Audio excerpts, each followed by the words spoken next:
to the council meeting. Just before I start, so there are potentially some technical issues with worldwide Microsoft issues that have affected all sorts of people running anything that operates on Microsoft. So obviously quite a lot of council systems link, connect to or utilize Microsoft's systems. So at the moment we think we're good, but there may be periods during the day for whatever reason where we may have to go analog. So we'll cross that bridge when we get to it. I'll just open with karakia, te whānau, te kaunihera o te aorere, whaia te mataronga, kia marama, kia whai taki, kia whai mahi katoa, tu maia, tu kaha, aroha, atu, aroha mai, tātou e tātou katoa, tihei, Maori ora. We have apologies from Councillor Shellcrass. Someone like to move, as I think everyone else is either online or in the room. Moved Councillor McKenzie, seconded Councillor Walker. All those in favour, please say aye. Against, carried. And we'll now move to the public forum. So we have two speakers registered. We have Marianne Satherley in relation to meeting procedures and Linda Jenkins on behalf of the Tasman Bay Blue Penguin Trust. So I will just go in the order in which they're on the agenda. So Marianne, I presume today you bought your speech. I think you know the procedure, so 5 minutes. I'll just give you a little ding ding if you're still speaking at 4.5-ish. Okay, good morning. I've been sitting in the public gallery for several months now, and my wish is to share my observations and my views. I have observed and am now concerned about what I believe to be missing questions within topic discussions and the interpersonal relationship situations I witnessed, which I now believe could be impacting the quality and level of questioning. I have illustrated some of the things I have witnessed. I will use the Mapua Boat Ramp discussion as for this process, and I'm not a member of the Mapua Boat Club. Firstly, a bit of background about me and my community. I have lived in Mapua for 47 years. In that time, I've been heavily involved in many voluntary roles within the Mapua community, for which I received a Community Services Award in December 2021. Through family connections, I've been involved in boating and boat launching for 50 years in Mapua, and our fourth generation family are now learning on the learning curve of practical boating and water safety knowledge is gained through guided personal experience. The first boat ramp conversation started 30 odd years ago when a permanent launching solution was available via Councillor Murray Runcorn. Council did not foresee boat launching access at the wharf facility would ever be an issue. Roughly 20 years ago, when Robin Simpson was designing the waterfront park, once again community concerns regarding the continued access to the boat ramp were aired. I was chair of the Tamaha Sea Scouts and chair of the Mapuran District Business Association, and I was heavily involved in these discussions. And again, the community was assured by council that launching access to the boat ramp would not be restricted. Then slowly over time, restrictions started being implemented. The biggest mistake I see the community has made over these years was to trust the word of council. Now back to what I've witnessed in this room. The big question, did council make a promise to replace the boat ramp? Council made a commitment to set aside $700,000 in the last LTP to help fund the boat ramp replacement. According to the Oxford Dictionary, commitment means pledge, pledge means solemn promise, and solemn promise means solemn oath to keep faith. Therefore, this commitment is in itself as a promise. Another discussion questioned the waste of funds if the resource consent was unsuccessful. So how and why was $700,000 approved in the first instance? Surely council has a responsibility to facilitate and aid the restoration of a community asset the council have failed to protect. A resource consent staff member preempted the outcome of a resource consent process by stating the Mapua Boat Ramp Trust didn't have a valid environmental impact report. To me, this statement preempts and shows prejudice towards the resource consent process. Why isn't council being more amenable?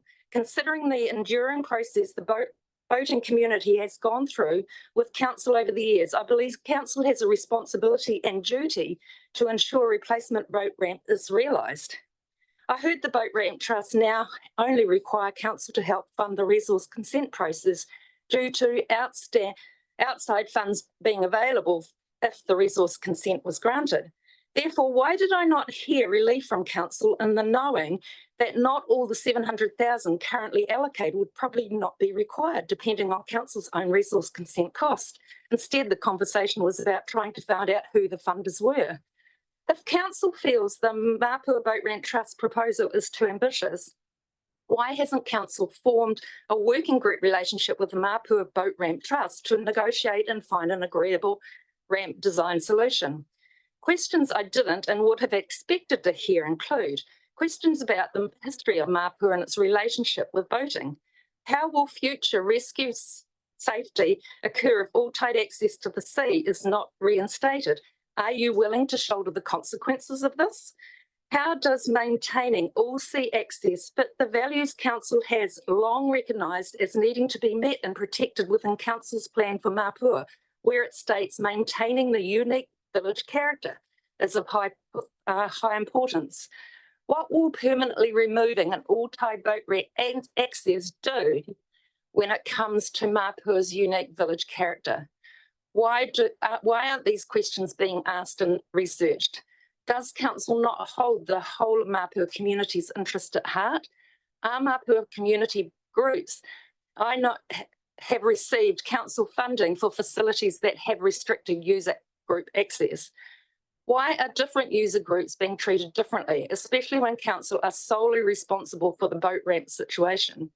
I have more historical information I don't have time for, but I am now questioning council's motive behind the scenes agenda on many topics covered in this room. Thank you. Thank you, Marion. And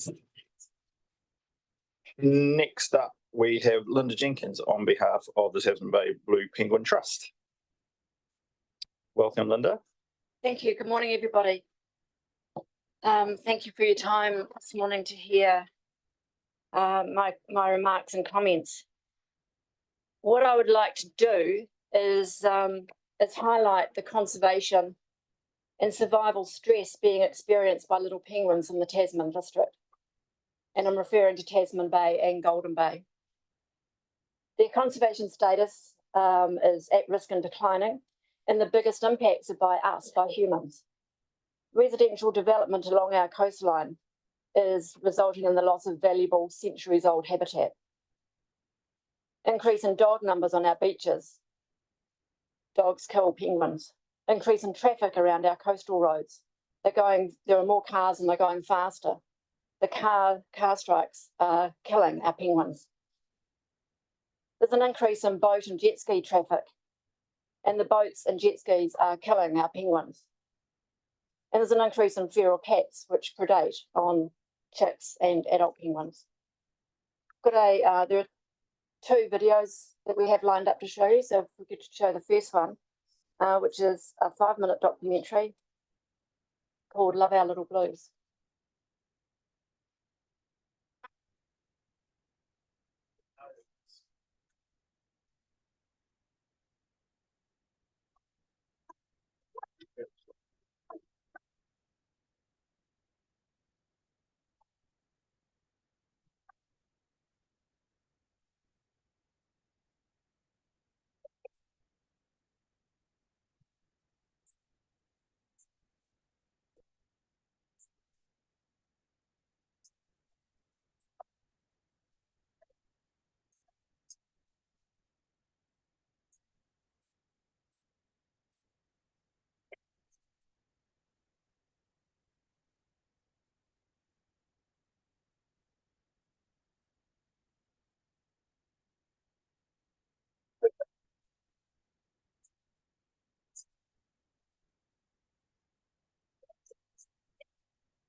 Thank you. And then there's a 2-minute time to follow this.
So in conclusion, can I just ask that council, what we're looking to councillors for is for increased awareness and protection of our native species.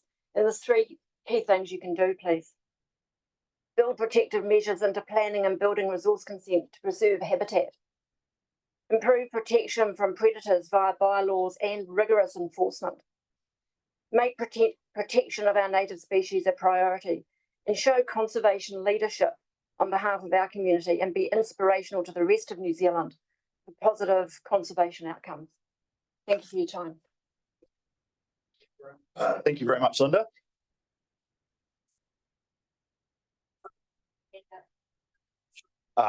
Yeah, that's fine if you hand them to Councillor Mackenzie. She can pass them around.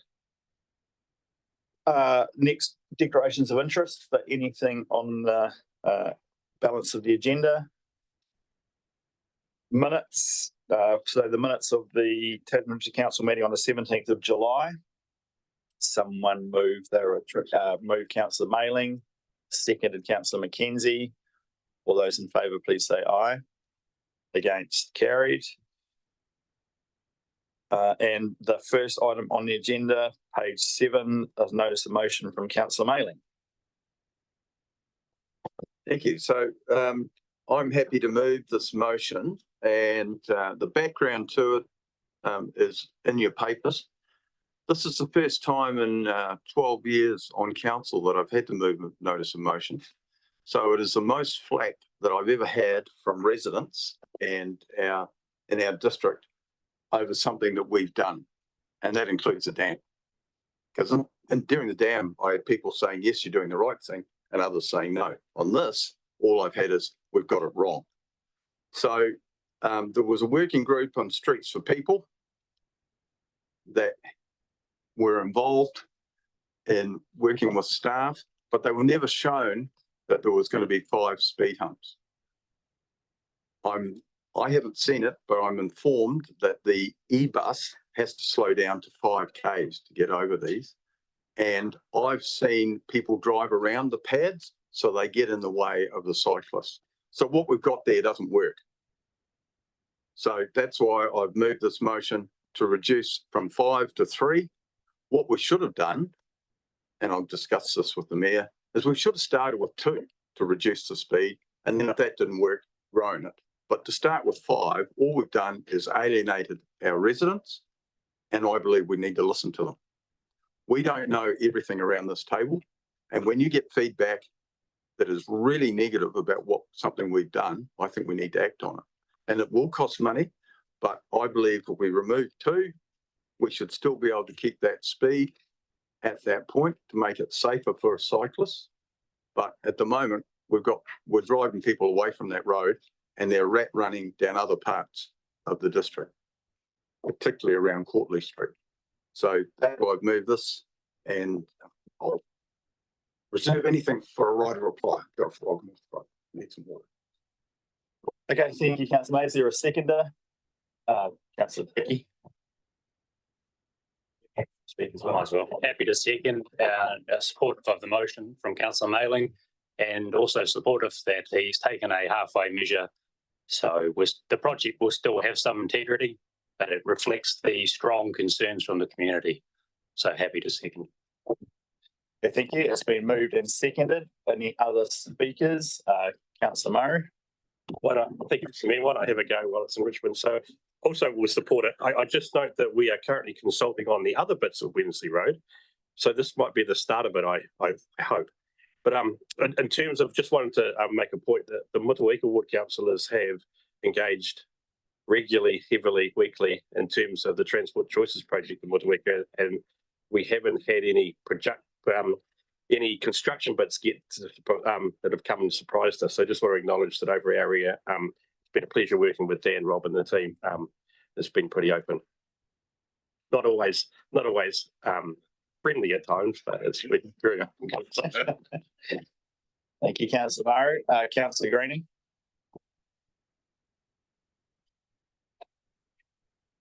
Yeah, thanks. I just have a question, which is, given the concerns raised by staff over speed on Wensley Road, I'm just wondering whether this is also an opportunity to trial other traffic control devices and measures. For example, red painted areas, which I think would help with the speed issue, which I think staff are trying to respond to. So I'm just wondering whether staff can answer that question. Jamie, welcome.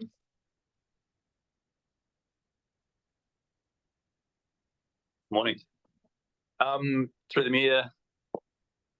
So this is I've provided a little bit of advice to councillors via email on this question before. Traffic engineering experience shows that influencing vehicle speeds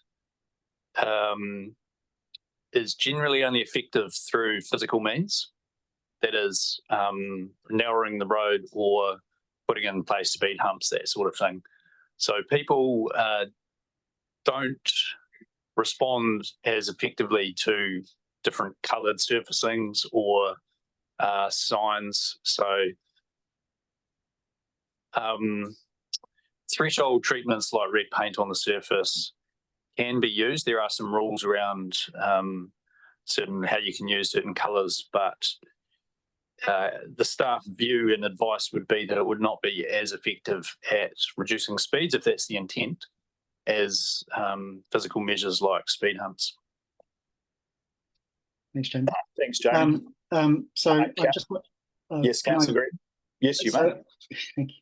So I'm just observing, I suppose, in the regions that I have been to over the last couple of months, Auckland, Wellington, Christchurch, a proliferation of these red markings with the word slow or the speed restriction in them.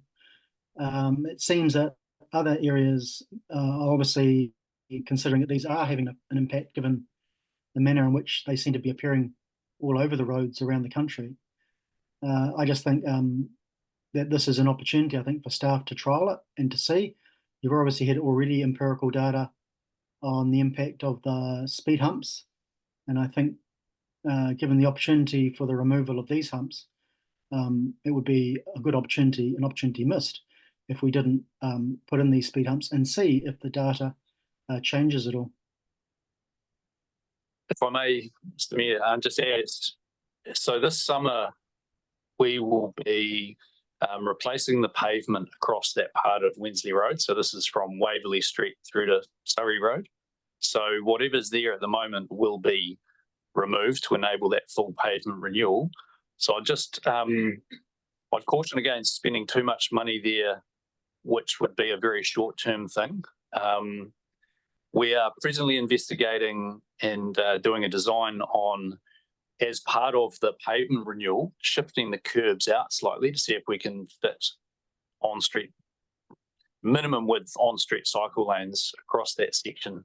So that would mitigate the need to have a 30 km/h kind of shared zone across that section of Wensley Road. So that's a work in progress. We need to do the design, understand the costs, and then understand if we can afford to do that work. So we'll bring back some more information. So that work is planned to begin after New Year's, so in the new year. So how much would it cost to put red paint on a road? You'd be in the region of $3,000 per treatment. The major cost is traffic management. And how much would it cost to remove the humps? Similarly, up to $5,000 probably to remove 2 sets of humps. It'd be about a day's work for a crew. Yeah, and the temporary traffic management cost. Well, that's the Probably the biggest part of the cost. Absolutely. Yeah, so I mean, I don't see this as being exactly overly burdensome, and it's an opportunity to trial it before we then put in place permanent measures. And if it's not successful, then we don't use it. But I think we should take the opportunity to trial it, at least, especially for that cost, given you've trialled already several humps which haven't been successful. Okay, thank you, Councillor Greening. Point So noted. Can I move an amendment to the resolution? You may move an amendment. Through the Mayor, Standing Order 26.4 says that once moved and seconded, no amendments may be made to a notice of motion.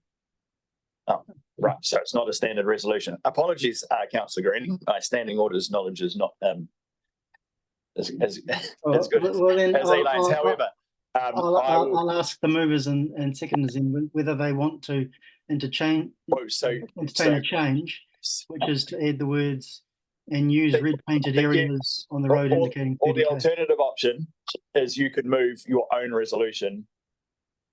Well, I'm trying to be efficient here, so I'm just trying to see if they want to add to that. Otherwise, yeah, I will move a motion, but I'm not moving a notice of motion, so I'm not too sure how I can do this, given I haven't given notice of motion. As it turns out, frustratingly, yes. I don't think you can, because it's a notice of motion. So the advice I'm receiving from my left, so my apologies, but in normal circumstances, you could have either moved an amendment, moved a subsequent motion, and or required. Unfortunately, in this situation, it appears you cannot. Yes. So I'll put it to the mover and seconder, and if they want to add the words at the end and use So- red painted areas on the road indicating slowing or 30 km restrictions. So frustrating. Again, Elaine, would you just like to? Through you, Mr. Mayor, only the mover at the time the notice of motion is moved and with the agreement of a majority of those present at the meeting may alter a proposed notice of motion. Once moved and seconded, no amendments may be made to a notice of motion. So the opportunity has passed. Okay, so again, I apologise, Councillor Greening, for the No, that's slight right. technical hitch that we Yeah. find ourselves in. That's right. I'm only doing this because I wasn't given notice of Councillor Mayling's notice of motion, but it's unfortunate. But perhaps staff could look at this because I think it is an opportunity to take up that opportunity. I think from taking from what Jamie just said, that in the total redesign or whatever it is, I think my greatest frustration is the amount of work we've done on Wensley Road over the last, it seems interminable, and then we're going to completely redo it. So anyway, that's just a secondary question. But it does appear as though in that final outcome, once the design has been considered, what I would suggest is there is a strong engagement with the Richmond councillors, particularly those on that group, over whatever changes are being contemplated in the final design of Wensley Road. Yes, so that we don't find ourselves back in this. That's why I think it's a good opportunity to trial the paint before you put it down permanently in case. Thank you, Councillor Greening. I don't disagree with you in actual fact. However, technically, we're not in a position to consider that through today's resolution. So we'll just have to come back to it. I've got a number of other speakers. I've got Councillor Hill, Councillor McKenzie and Councillor Walker. So I'll go next to Councillor Hill. Kia ora, through you, Chair. My concerns here go to process, really. And I don't think as a governance group we want to be in the business of traffic management design by committee. And it's unfortunate if there hasn't been a good process around the working group and input and sort of, if there's been a step missing. What I'm interested in is us making decisions that have some technical assessment and evidence to the base of them.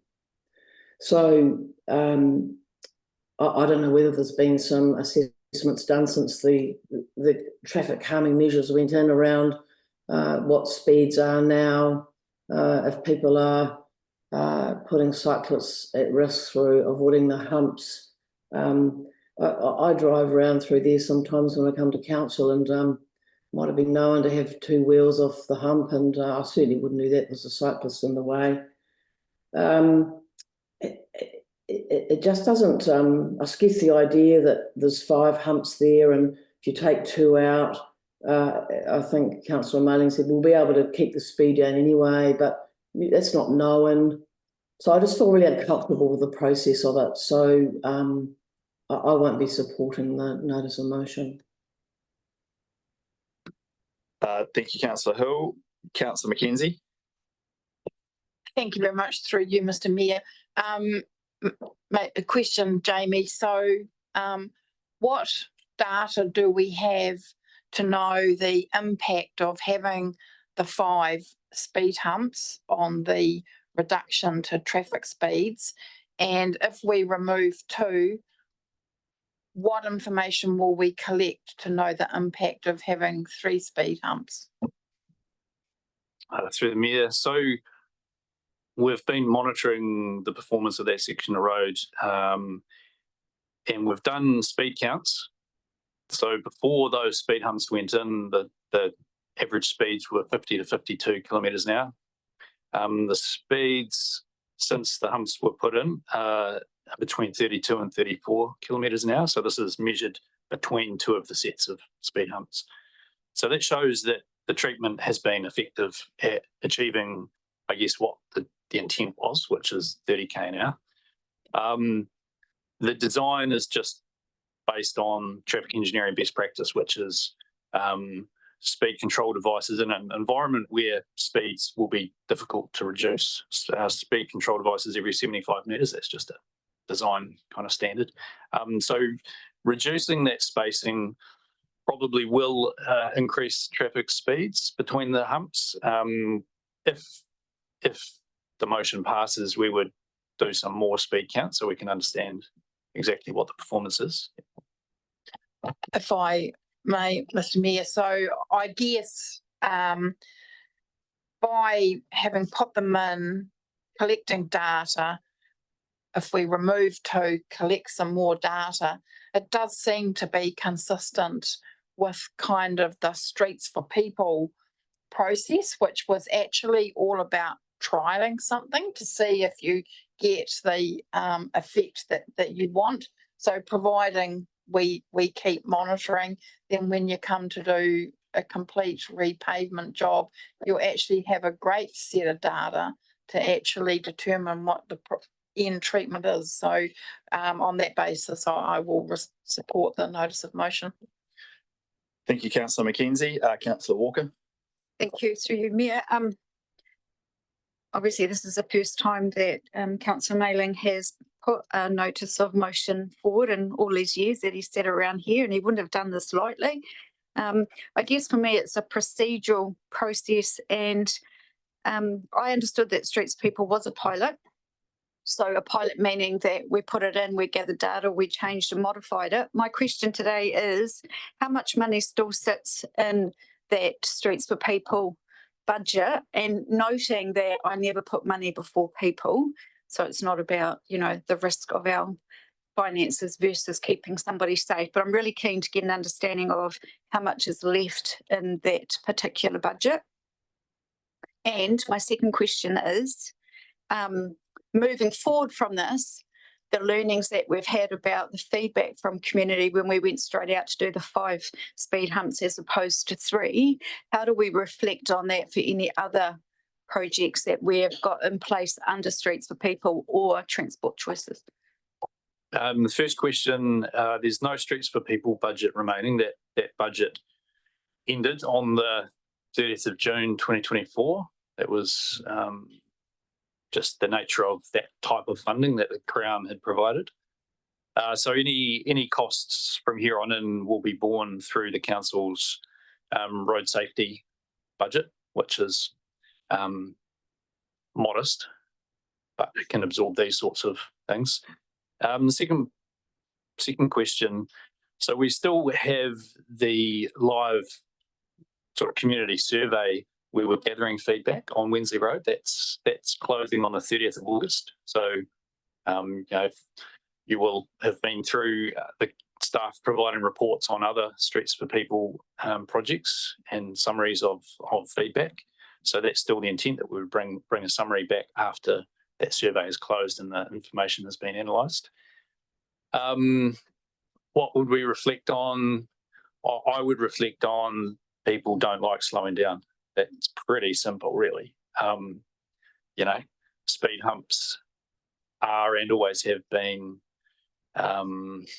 controversial. I don't know if that's the right word, but not well loved by people, especially on a road where people are maybe using Wensley Road as a rat run to get to their destination faster than staying on the state highway. You know, we've seen, so another observation from the data, the traffic count data that we've got is perhaps 1,500 to 2,000 vehicles a day that are no longer using Wensley Road. So the traffic volume has gone from in the order of 10,000 a day down to sort of 8,500 a day. So that's been an interesting observation of human behaviour and how traffic will redistribute itself based on the perceived impediment to their trip. So there's probably a lot of learnings that we're going to get out of this, and we'll bring that back sort of once we have all of the data compiled. So I'm giving you a bit of a taste of some initial things that we've learned. Yes, Councillor Walker. Thank you, through Mayor. So thank you for the explanation, Jamie. So what I've gleaned from that is that we're going to use our road safety budget, albeit a modest one. Will that budget have enough in it to do all the modifications on the feedback that we're getting from the Streets for People?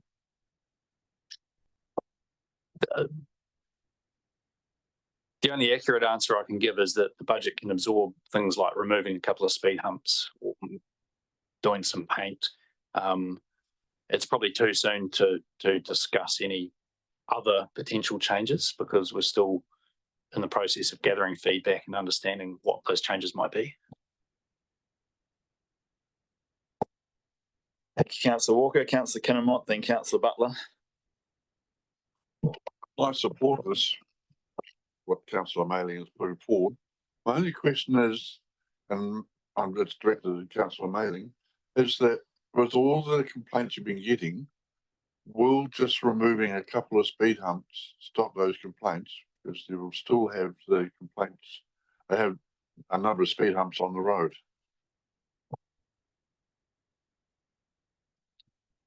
Did you want an answer to that question? Or was that one of those rhetorical questions, which was also a perspective? I think it's probably self-explanatory. Should we say it's rhetorical? Okay, all good. Councillor Butler, then Councillor Ellis. Thank you. My question through the chair. My question is there a consideration that 5 speed bumps as compared to 2 may be too many, and then can we 2 speed bumps actually achieve the sufficient slowing down of speed, whereas 5 speed bumps seems to be that we actually then lose what we might be achieving. I mentioned earlier that sort of the 75-metre spacing is just based on guidance within the traffic engineering practice. So that's the guidance comes from experience, I presume. Okay, anything further? Oh, everyone to go. Councillor Ellis, then Councillor Dowler, then Councillor Bryant. Deputy Mayor. Apologies for wanting to have a go, Mayor. Thank you, Jamie. I just have a question. You said that the traffic flows had dropped by, it looks like 1,500 traffic movements per day along Wensley Road. Where has that traffic gone? Do we have counts as to, has it gone down Courtly Street? Has it moved onto the state highway? Do you have any data for that? Not at this stage, no. But having learned that fact, we will seek to get a bit more traffic count information to see if we can figure out where it's gone. Is it staying on Gladstone Road, or is it moving to Hill Street or Courtly Street? Or what? I think that is an excellent question and information that if you are going to say it's reduced here, you need to understand where it went. What have I got next? Oh, Councillor Dowler, then Deputy Mayor Bryant. Yeah, just a quickie. And then Councillor Hill. Just to clarify where the 5 kilometres on the bus over the humps, I was heading down the road one day and I saw a blue bus start to go down there, so I tagged behind it just to see the effects. So I actually visually watched my speedo and followed the bus over them. Okay, thank you. Deputy Mayor Bryant.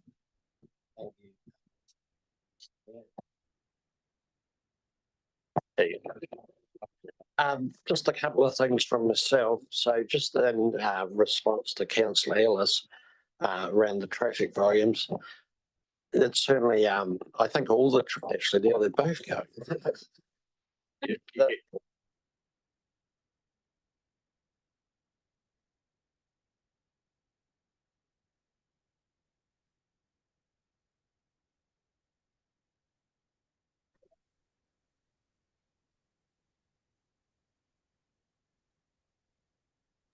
Speaker, please. Less traffic on there. So that's working. That's working. Now. Is now. That's probably linked to Microsoft. I thought it was linked to me. Anyway, where was I? So yeah, so I just like the 5 humps, and a number of people have anecdotally said that to me. But if the people are not using it, in some ways that means it's working. But I do wonder whether 5 or 2 will make them go somewhere else. But yeah, it's a bit of a mystery to me where those people are going. Gladstone Road does seem quicker, and I now use that way, and that's somewhat what we want, is people to use the state highways rather than our local roads. I do think perhaps calming measures that Jamie talked about, but I think we'll still get complaints whether it's 2 or 5, but I know people are frustrated with the 5, just in the uncomfortableness of that. I don't think it's necessarily speed that they're concerned about. It's just that it's frustrating to 5. So I was happy to support the resolution. Thank you, Councillor Hill. So just noting this is the second time to speak. So I'm aware of that, Chair. Thank you. Just in response to a couple of things, Jamie, that you've said. So is it in your view that there's less traffic on that road? Is that a good thing? Is it a helpful thing?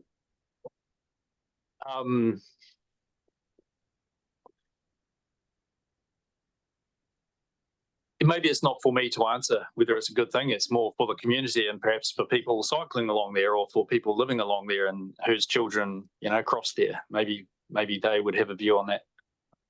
Don't know.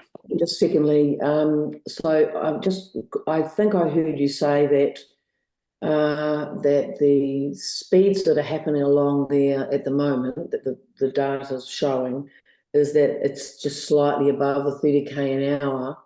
And did you say that if you took a couple of humps out, it's inevitable that that likely would increase?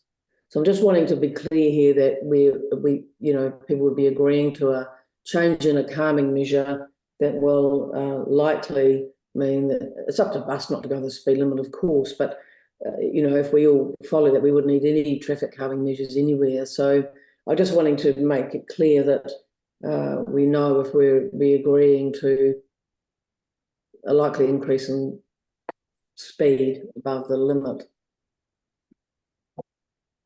Through the Mayor, I would predict that speeds will increase, but it's difficult to know by what amount. Knowing that there's another speed hump a certain distance ahead, how much will drivers put their foot down just to get there slightly quicker? I don't know. There might be a slight increase, but I would predict speeds would still be well below 50. So yeah, somewhere between what they are now, 34 and 50. Thank you. Okay.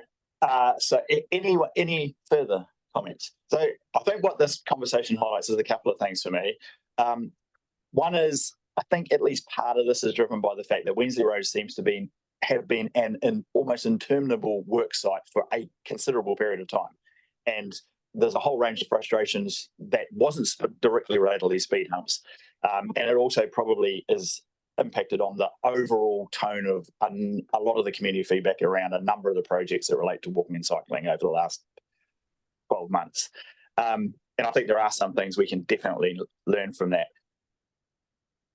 I've certainly had a lot of people complain about the number of speed humps and whether that changes, whether there's 3 or 5, open question.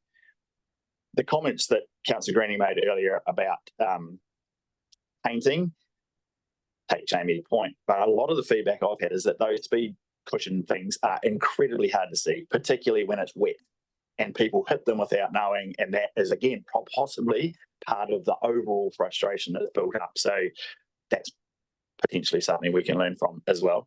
I will be interested to know whether we're obviously measuring a traffic volume in terms of the drop, because you've said it's dropped by X amount. I'd be interested to know if we've measured the cyclist volume and increase or decrease or no change, just because that is the primary purpose of undertaking the work. So I think that's would be useful information to understand. I think it's also quite interesting that in order to achieve a 30k speed limit, you need, according to the engineering design, humps or some form of thing every 75 metres. 4 weeks ago, we were considering a speed management plan that was looking at reducing all urban speed limits to 30. And if that was ever going to have any chance of actually changing the speed, we would have had to put in literally hundreds and hundreds and hundreds of speed humps every 75 metres. We also changed the speed limits on 300 roads, and we're not intending to do any physical changes to those roads except putting up signs. So I think out of this interesting conversation, there are quite a lot of things to reflect on. And the last one I'll mention is, if you want people to use the state highway, we need to keep advocating incredibly strongly to improve the state highway to make it a preferable route, because in the overall scheme of things, I 100% think we should be trying to encourage anyone accessing the centre of Richmond or going through Richmond to Nelson to utilise the state highway. That's what it's designed for. And one of the simple things is when I sit at the right turn lane, turning into Oxford Street, and wait with no traffic coming towards me for what seems like ages, and I know it's only a matter of minutes, but when you're sitting there and nothing is coming this way and you cannot turn right, that is incredibly frustrating. And so people go, well, bugger that, I'll go the other way. And then we put in speed humps to try and push them back again. And we're in this never-ending circle of the state highway not improving, not changing. We're making changes, and that just drives everyone nuts. So I think in the interim, we should advocate to change that. And I know I've been told that you can't turn across a live traffic lane, but when I drive through Motueka and I get to the intersection, I think it's at Mitre 10, absolutely, they let you turn across the traffic lane when it's a green light, no red arrow, and you can turn right if nothing's coming. So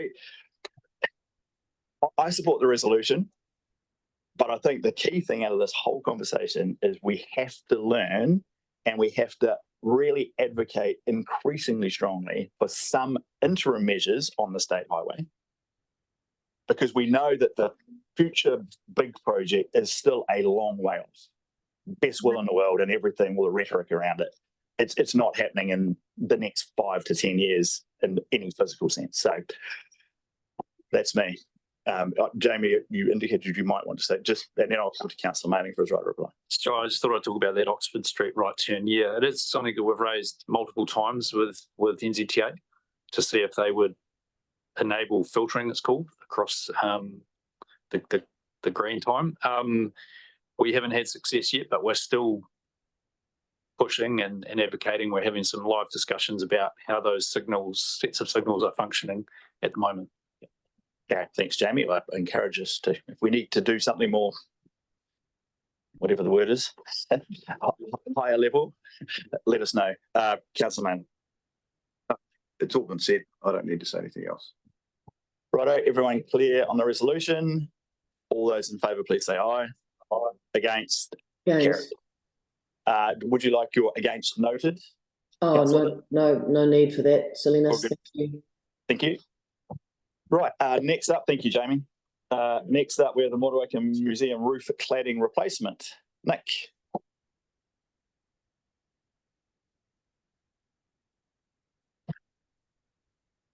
Tēnā koutou. Before I start, I'd just like to point out an error in 2.3. It says it is proposed that this work be funded from an operational surplus of 82,000 in 23-24, and that the remaining 28,000, this actually should say 38,000, be funded from 135,000 operational funding in 24-25, which affects the resolution in 2. So the paper is essentially about repairing the Motueka Museum roof. We've known for many years it's in very poor condition. We can fund it from an operational surplus of $82,000 from the last financial year, and the remaining $38,000 to be funded from the operational funding in this financial year, of which is $135,000. I'll take the paper as read. And any questions? Thanks, Nick. Councillor Murray. Thank you, Mr. Mayor. Thanks, Nick. And so noting your changes. So my question, I've got 3 questions, I think. The first one is, why only 80% and not 100% of the roof? At the time that this paper was written, we were still seeking quotes. We'd sent out a request for a quote to 4 operators. We'd received 1. We've now received a second quote, and it's quite likely we'll be able to do 100% of the roof for the cheapest quote. And so the other part is, if we did do 100% of the roof, would that be work that was guaranteed? Yes, it's warranted for 10 years. And so based on, I guess I'll test the room. So based on 100% of the roof being replaced within those budget moves, I'm happy to move, but I don't want to repeat the Motueka Recreation Centre roof, which was partial bits, and we're still back there. So my preference is 100% of the roof within the budget lines if you've got indications and quotes, absolutely with a guarantee and warranty. And I know the amendment Nick made that it's $38,000 on the second point. So we just need to be really clear what the resolution is, because Nick, you mentioned you need a chain. There is a change, so just be very clear what the resolution is you are moving. An allocation of $38,000 from the Motueka, from the museum operation budget in 2024-25. This currently says 28. Yeah. Okay. And so somewhere in there, I'm of the mind that if I'm supporting this, it's 100% of the roof, not parts. I don't want another repeat. And I take it that in 2 it approves funding required of 130. If you're increasing the 28 to 38, the total goes to 130 from 120. But what I heard of Nick might is that he's got some quotes that were different. But it remains of the overall budget. True, Mr. Chair, remains at 120. It was a calculation error where we said 28,000. Should have said. Oh, yeah, okay. Yeah, my bad. Cool. Okay. So with that change that's been moved, is there a seconder, Councillor Walker? Yeah. Yes, you can speak, and if you want to second, you can. Happy to second it. However, through you, Mayor, I personally need the word partially replace the roof to be reworded. So that's what Robin just asked me. Is it going to change to totally or entirely, or some word that isn't, or just replace? Just to replace the roof. Happy to second that. Thank you. Okay. Good. So partially is removed and 28 goes to 38. Councillor Mackenzie, then Councillor Greening. Thank you, through you, Mr. Mayor.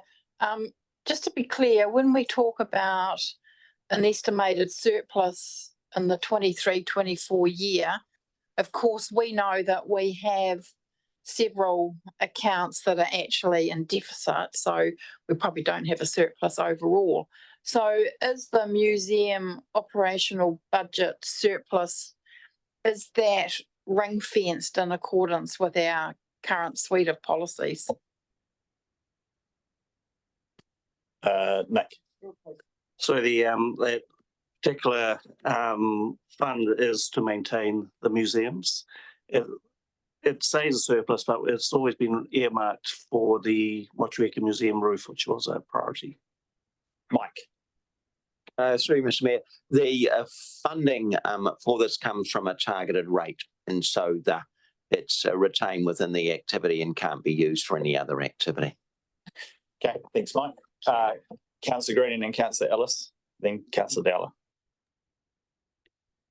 Para 4.1 refers to a recent assessment. I'm just wondering when that was. The recent assessment was part of the SPM condition assessment of all our properties. This took place late last year. So if this took place late last year, why wasn't it included in the long-term plan?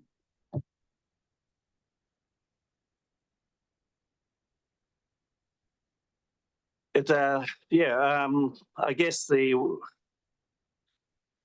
we had some money in the operational budget for last financial year. We were looking at trying to do that work within that budget. The tendering took longer than anticipated. We were also, because it's a heritage site, we also had to get advice from Ian Bowman and a heritage architect. The project just took longer than anticipated. Yeah, I mean, I do find these things appearing after LTPs are set a bit frustrating, because we're double dipping in a way, and appreciate the account is closed, but these things really should be flushed out through a long-term plan. Otherwise, the feeling from the community is, here we go again, looking to take more revenue, having already taken more revenue for other things. So ideally, this should have been part of the whole prioritisation of our spending. But anyway, we are where we are. Thank you. Okay. Thank you, Councillor Greening. Councillor Ellis and then Councillor Dowler. Thank you.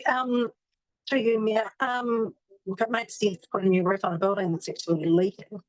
And for me, it makes sense to protect it because not doing so would create more long-term damage to the building. But Nick, I'd just like some clarification on if we take the 38,000 that's coming out of this year's budget maintenance, what the impact be on that unprotected works that were going to happen with that 38? So where's the what's not going to happen because we're using that money to fix the roof? Through Mr. Mayor, actually this partially answers Councillor Greening's question. So we have carried out condition surveys on about 90% of our properties, including all of the museums. We now have forward projections for maintenance costs for the next 20 years on all of our properties. We believe that the $38,000 coming out of this year's allocation towards museums, we can accommodate the maintenance repairs for all of our other museums as detailed in our condition survey. Okay, just follow-up question. So that 20-year estimate that is included in the 10-year plan budgets for property.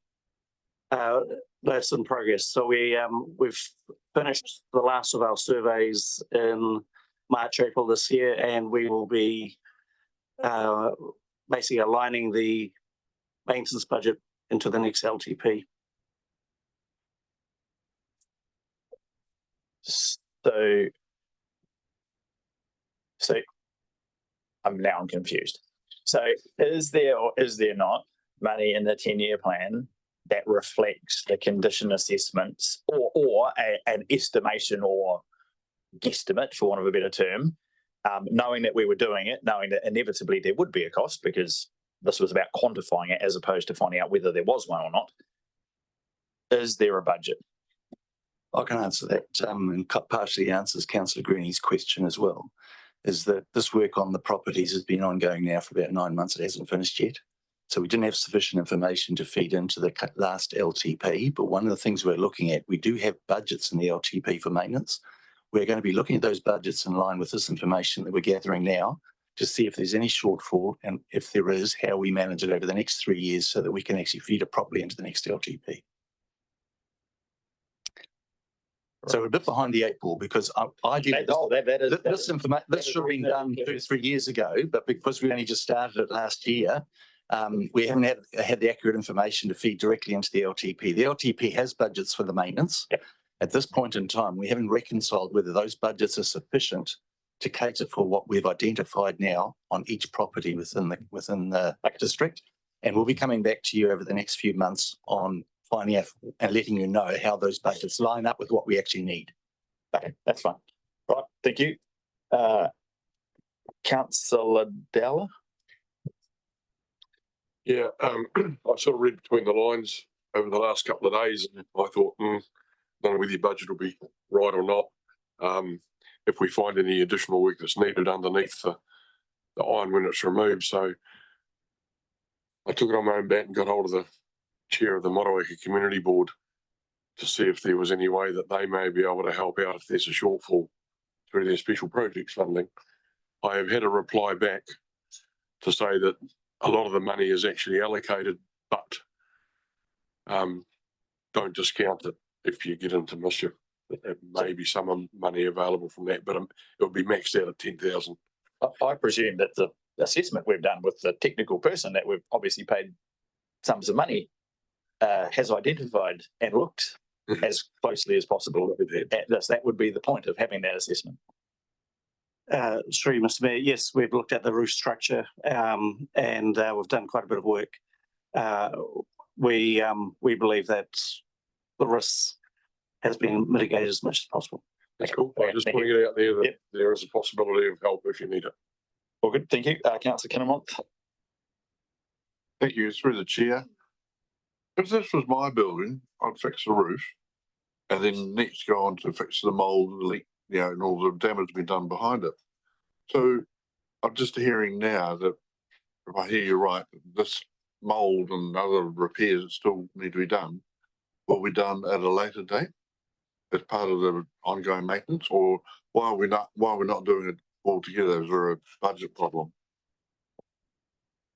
Through you, Mr. Mayor, the key issue with the dampness within the museum is down to the roof. And we believe that once it's repaired or replaced, that will resolve the dampness issue. Okay, thank you. No, Councillor Butler. Thank you, through the Mayor. Yeah, my question is about the museum rate, and the community would have an expectation that because they're paying a targeted rate for museums, that this basic work will actually be done. Now, whether or not the museum rate is high enough, or whether or not it needs to be subsidised from other operational funding, I don't know, but that's a question we're discussing. But I do think that because we do have a museum rate, then I support this resolution. Okay, thank you. Anything further? If not, it's been moved. Councillor Murray, seconded. Councillor Walker, do you want a right of reply, Councillor Murray? We'll put the resolution. All those in favour, please say aye. Against? Carried. We're now going to break for 10 minutes, and then we're coming back with a presentation in relation to Treasury management.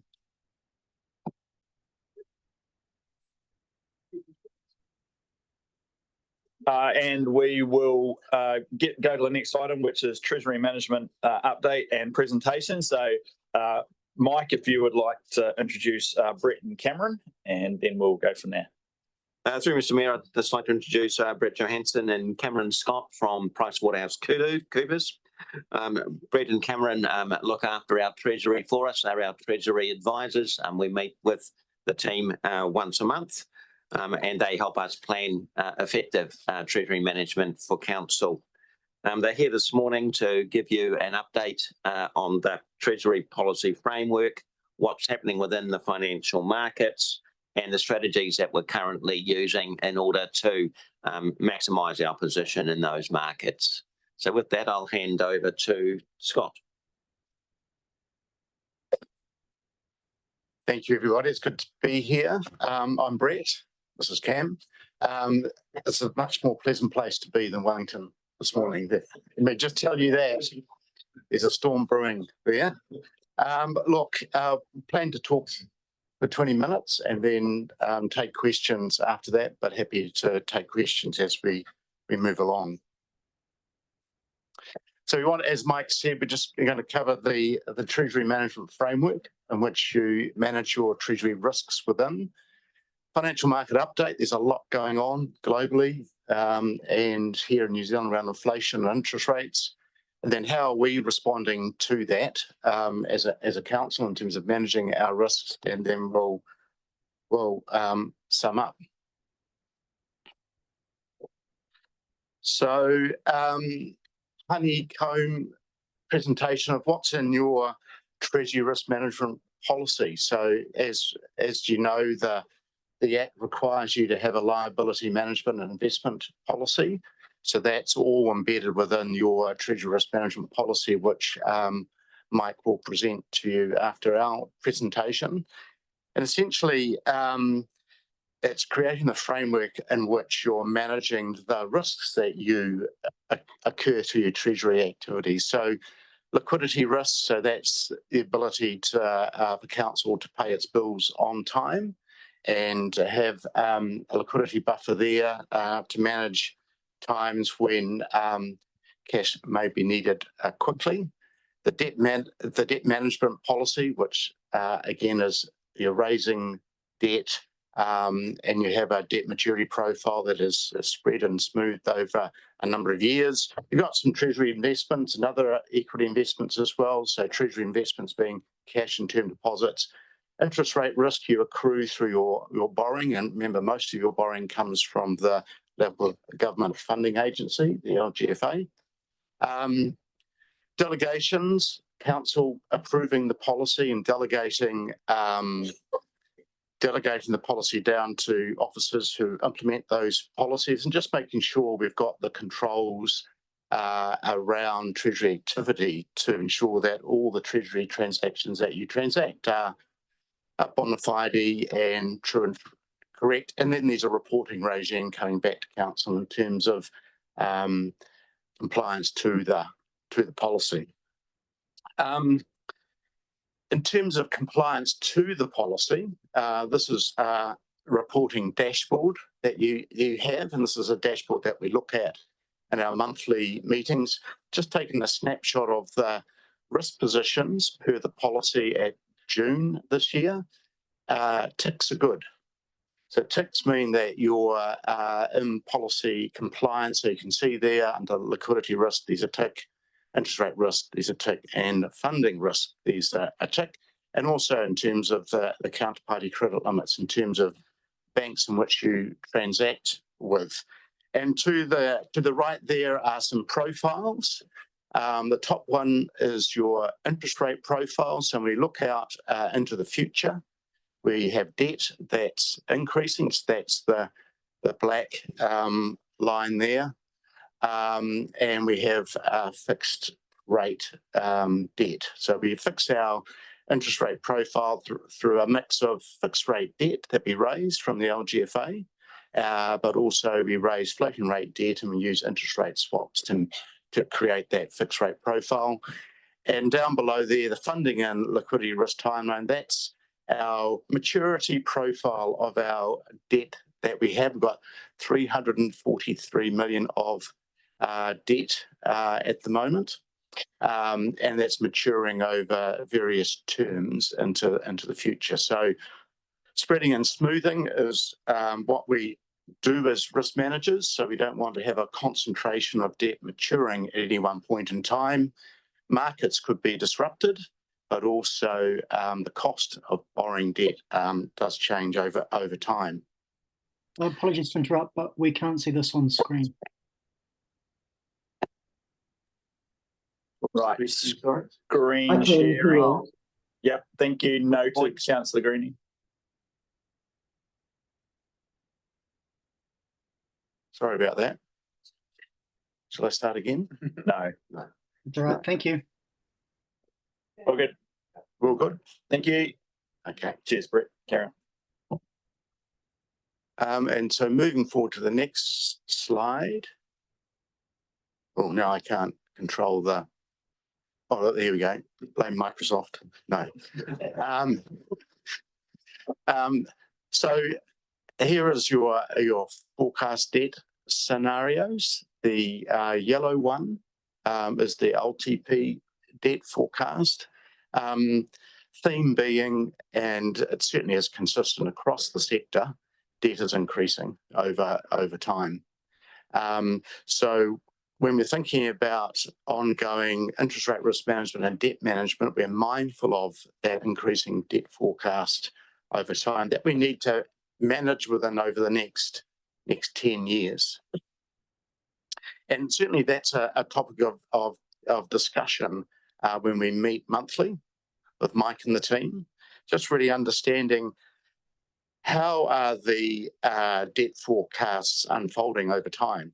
Because we know, and this is just a common observation across the sector, is the delivery of capital programs can be delayed, and so it's important that we have the best forecast that we can have, particularly in the short term, near term, to ensure that we effect the right debt funding and liquidity and interest rate risk management decisions. So we just wanted to provide some context to what are we confronted with, I suppose, in terms of the financial market dynamics at the moment, and how does that fold into the Treasury decisions that we're making within that Treasury risk management policy framework. Cam is going to sort of present some slides, but in terms of the last couple of years, globally, the globe has been dealing with inflation, hyperinflation, And as a general theme, central banks are getting inflation under control. And they have been aggressively increasing interest rates over the last couple of years. But they're certainly taking a breather at the moment. They're happy in terms of their interest rate calibrations. And I suppose the big question is, when will rates be decreasing? So we'll just, I'll hand over to Cam and going to present on a couple of slides. Yeah. Cheers for that, Brett. So you can sort of see here that inflation in New Zealand has been falling since sort of 2023, and that's sort of the red line there with the consumer price index, and it's falling down to what the Reserve Bank has as its target range, which is inflation between 1% to 3%. And so those are the dotted lines there on the screen. And what that means is, the most recent inflation print that came out was 3.3%. So that is starting to get close to a level that they are comfortable with. And they also have a survey that they run, which is called the Inflation Expectations Survey. And it sort of asks economists in the market what their expectations are for inflation in 2 years' time. Monetary policy tends to work with a lag. As they increase interest rates, it takes time for mortgages to refix, and sort of all the flow-on impacts to take around about 18 months to 2 years. So it's a really key metric that they look at. And importantly, it is also sitting between that 1 to 3 band, which is, as sort of Brett said, globally inflation is falling. It's giving the Reserve Bank confidence that within New Zealand that is happening as well. And one thing sort of that recently came out from their most recent guidance at their monetary policy statement was they changed their language about their expectations for inflation from being within that band by the end of this year to within, or sort of halfway through this year. So that's really them saying that domestically inflation is starting to come down, which is something they're comfortable with. But there is probably just one other key thing to think about as well within that they quite like to look at is sort of non-tradable inflation in New Zealand, and that still remains high, and that's domestic inflation. So we're benefiting in New Zealand from the tradable component of inflation, which is oil and things that we're able to import in technology, but there still does remain some sticky pressures within New Zealand. And so sort of what we've sort of seen over the course of the year as inflation has been coming down, this is the New Zealand interest rate swap curve, it has fallen sort of across sort of the curve, and that's the change there from the start of this year to sort of last week. And it's really the market thinking and sort of reviewing economic fundamentals and the ability for interest rates to be able to begin cutting and the Reserve Bank to be able to start to lower the OCR, because as I said, inflation is now starting to be under control, and growth is quite low in New Zealand, and net migration as well has also been falling. And there's probably another key thing around sort of the swap curve here relative to the past couple of decades is we are in a new interest rate environment, and that is interest rates will probably be higher on average than over the sort of 2010s, and that is because globally we are facing a lot of issues that are going to require enormous investment with sort of going electrification, infrastructure deficits, and sort of across the globe, which will require a lot of funding, which will have interest rates remaining sort of elevated relative to previous levels. And a particular target that we've got is the 4% target, and you can see there that the current curve is that red line. There are sort of a few points at the 3-year, the 4-year, and the 5-year that are below that target. And that is a target that we have been looking at specifically for council for a level that we are comfortable with increasing interest rate hedging and protecting that as a wholesale interest rate component. And what that equates to is sort of an average OCR of about 3.75%. Because the OCR at the moment is sitting at 5.5%.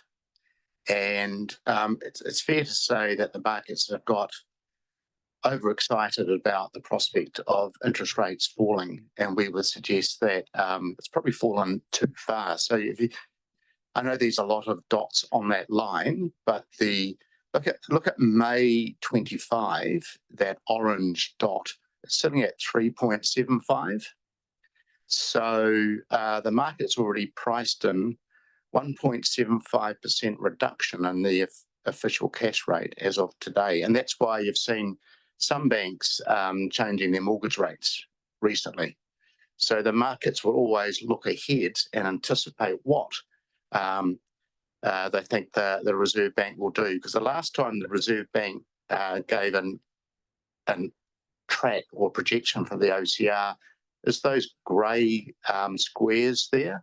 And it was still saying that by middle of next year, the OCR is going to be at that 5.5%. So we're hearing from the Reserve Bank again in August, I think it's August the 18th. We think that the first cut in the OCR will be November this year. So it's probably an expectation that the Reserve Bank, Governor Orr, will want to pull back the market's enthusiasm around lower interest rates. And so this creates an opportunity, as Cam says. We've been quite patient in terms of doing our longer term, medium term interest rate protection through our interest rate swaps. It does create an opportunity for ourselves to be doing more now, not only to maintain policy compliance, but recognising that our debt forecasts are moving higher over time. And we'll talk about that when we look at the interest rate risk position and the strategy. The other part of our borrowing costs, as you know, is we borrow through the long LGFA, and their margins have more or less been going across the page. It's more expensive to borrow long term with the LGFA than short term. So we've been typically borrowing up to 7 years. You start to pay quite a premium by when you're starting to borrow out beyond 7 years. So we've been not only managing ourselves within your policy funding maturity percentages, but we've also been wanting to remove some of that risk. So you'll see in the profile, we've done, I think, about 30 million of pre-funding, Mike, haven't we? So we've got debt, that's core debt, that's going to be refinancing. What we're doing is we're refinancing that early. Standard & Poor's, your credit rating agencies, loves pre-funding. So we like to sort of meet the credit agencies' expectations around there. But I suppose when we think about our borrowing through the LGFA, we've got a government that's borrowing more, funding budget deficits. We've also got an LGFA, a local government sector that's borrowing more. So you tend to see margins move higher when there's more bonds being issued. And so that's something we're mindful of in terms of when we think about our ongoing funding strategy. But we want to do more earlier than later because of that expectation around long-term LGFA borrowing margins. So that's a bit of a context in terms of the financial markets in which we're operating within. And there we go. So let's just talk about funding and liquidity management. So we're always managing within the LGFA financial covenants. And Mike will talk to this. The covenants that are sitting within the Treasury risk management policy are slightly below those. So it creates a buffer for ourselves. I suppose we're always thinking as risk managers, what do we do in a rainy day? And we want to make sure that there's additional debt capacity there for us should we need it. So managing ourselves within those financial covenants per the LGFA, and that sits within our funding maturity policy. Spreading and smoothing. So yeah, there is some discretion in terms of when we do our debt management, when we do our interest rate risk management, but nevertheless, the policy is forcing us to spread and smooth our risk profile. So takes away again that concentration of risk. We're pre-funding upcoming debt maturities. So we've got debt maturing April 25, which we've already refinanced. That's the bulk of the 30 million. Typically, we're raising a mix of floating rate debt and fixed rate debt, and forward managing our risk through the interest rate swaps, as I mentioned, generally borrowing up to 7 years. And we're also maintaining a permanent liquidity buffer. So this again is just making sure we've got bank facilities at the moment. There's 35 million of undrawn bank facilities. We're typically holding a cash balances as well. So taking a prudent approach to how we think about funding and liquidity management as per the Act directs us.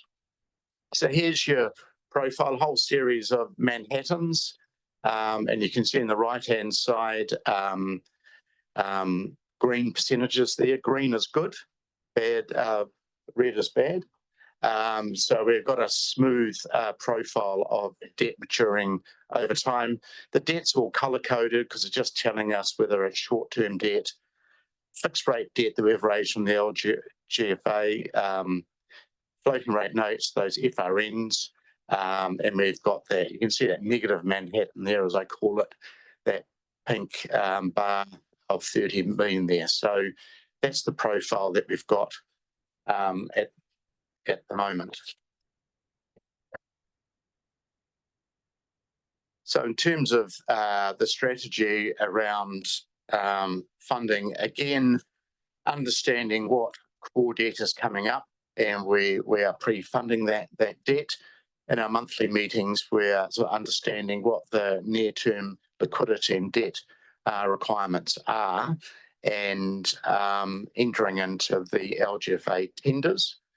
So those are happening every 6 weeks. And so we're making sure that we understand the amount, the term in which we're going to borrow that debt well in advance of the LGFA tenders, and we notify the LGFA, and they will go and raise that money for us. Typically, the tenders on a Wednesday, the money will arrive in council's bank accounts on the following Monday. So, and look, the LGFA has certainly proved itself through, gosh, we've been through a number of crises, haven't we? Particularly the likes of COVID, and it's performed very well in terms of access to funding markets on behalf of the sector. And the LGFA, super strong credit rating, the same as the New Zealand sovereigns of AAA, so that's good. Did you want to talk about interest rate risk management, or did you want me to carry on? Yeah. Yeah. So in terms of interest rate risk management, as Brett mentioned, we use sort of a combination of those fixed rate bonds on the funding profile, but also interest rate swaps. The interest rate swaps are derived from that curve that we talked about before, and that's where we sort of have that target level of 4%. And if you jump to the next slide, you can see what sort of council's profile is with all of those sort of added together, and sort of each one sort of adds a block to the profile, and it sort of adds up, builds up until sort of get that profile, and sort of similar color coding to sort of what Brett talked about before. Green is good, and you can see there the percentages on that table to the right. There's council's policy is what we call a corridor style policy, and that's sort of you sit between those sort of two black lines there of the corridor, which are set from minimums and maximums, which are derived from that debt forecast. And yeah, as Brett said, we often will each month we'll talk about that debt forecast with with council to make sure that we're comfortable with what it is, but also scenario testing and analysing as new LTPs come up and what those different debt forecasts will look like. And one thing that we're sort of looking at the moment is interest rate swaps, and some of those are called forward starting interest rate swaps, and they have a sort of agreed start date in the future and then provide protection for a number of years. And it's sort of again to the forward managing and proactive managing of that risk.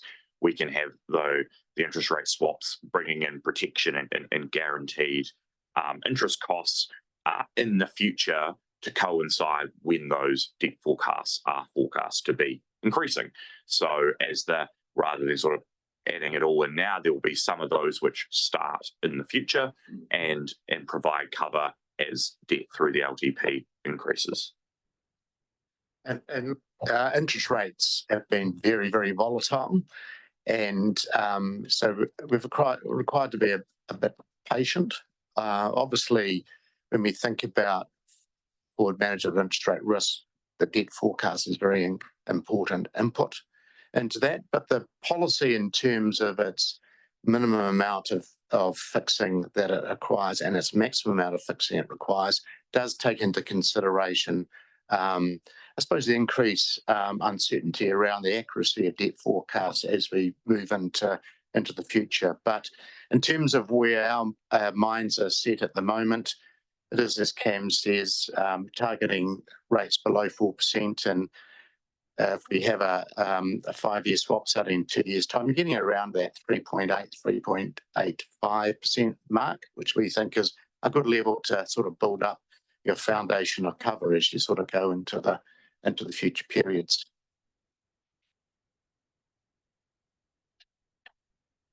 In terms of just summarising, look, it's all about in terms of proactive or successful treasury management, it is very much driven around being proactive, understanding what your risks are, respecting your policy limit system, and managing a risk within that. The policy takes a very much intergenerational perspective, recognising that council's underlying assets are of infrastructure nature, so long economic lives, and so you're typically going to have a longer borrowing profile, a longer interest rate management profile, and that fits into your long-term asset management planning and your LTP. There are uncertainties, of course, not only the economic and financial environment, but also what does the future look like when we think about what's been happening around the sector, particularly around waters. Waters in, waters out, that does have a fundamental impact on what your debt forecasts look like. So we need to be mindful of those changes that are ahead of us. But the policy has stood the test of time. I know that Mike's going to have some discussions with you about some slight changes around the policy, but the framework has managed council through a number of shocks that we've experienced in the interest rate markets and also the funding markets. So it continues to capture and monitor and manage those risks. The regular treasury reporting is coming up to council through Mike and the team. And it really is just getting together monthly and having those monthly conversations around the risk profile so we stay on top of it, which we are doing. And really, when we think about the sector, it continues to, and what council is doing, it certainly is continuing to reflect good practice from our perspective. And yeah, we just need to continue to manage the risks at strategically opportune levels when we see them presenting those rates and opportunities to council. So happy to take any questions at this point. Thank you. So we do have a short amount of time for questions. So Councillor Manning, Councillor Mackenzie, Councillor Ellis. Well, thanks for your presentation, Brent Cameron. I just some questions about the international markets and volatility and the effect on the LGFA And I'm just thinking volatility, uncertainty in the Middle East. What's happening in the last 24 hours? USA and the impact of our central government borrowing a significant amount as well.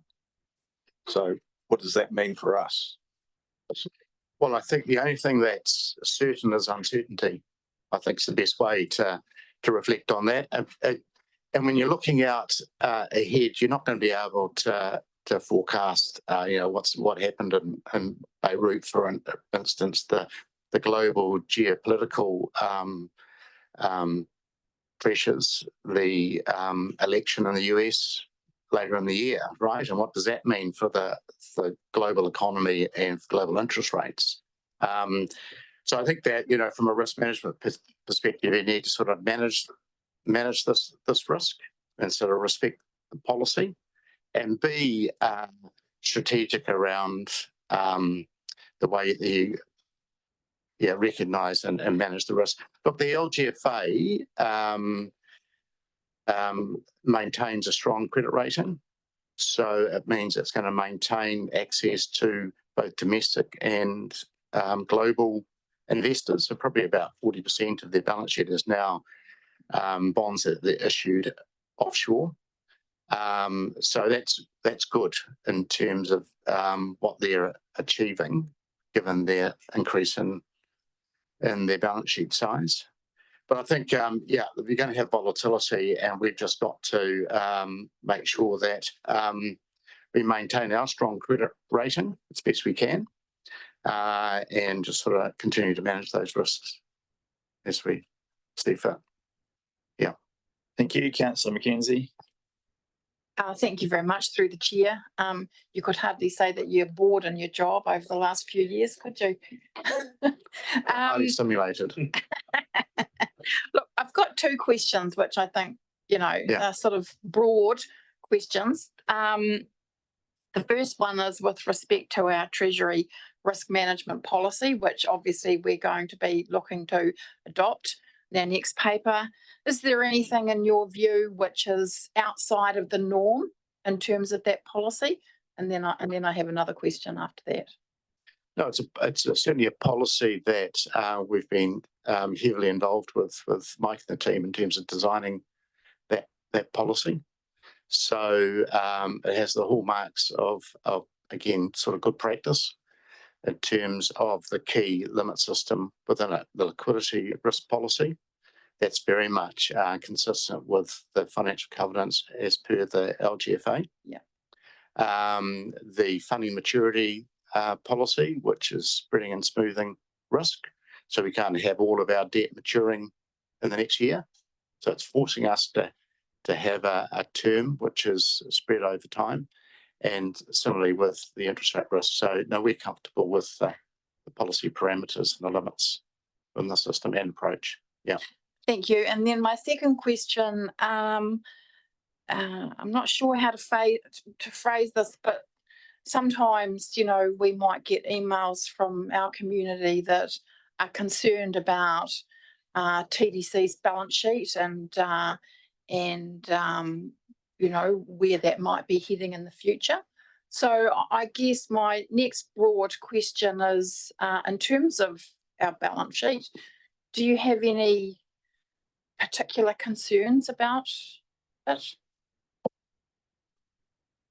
Particular concerns about that, is that well, look, the sector has some key debt capacity ratios, and those are dictated to the sector by the LGFA. And when we think about where do we access our funding from, it is the LGFA. So that measure is sitting at 2.8 times revenue, and sort of council's policies is set below that. And also you would reflect on Standard & Poor's that is the credit rating agency, rates 25 councils across the sector, and council does have a strong, what we would call a very strong credit rating of AA, which would be seen as being a superior credit rating across the sector. So yeah, so there's nothing there that would suggest that based on those metrics, council is yeah, strong.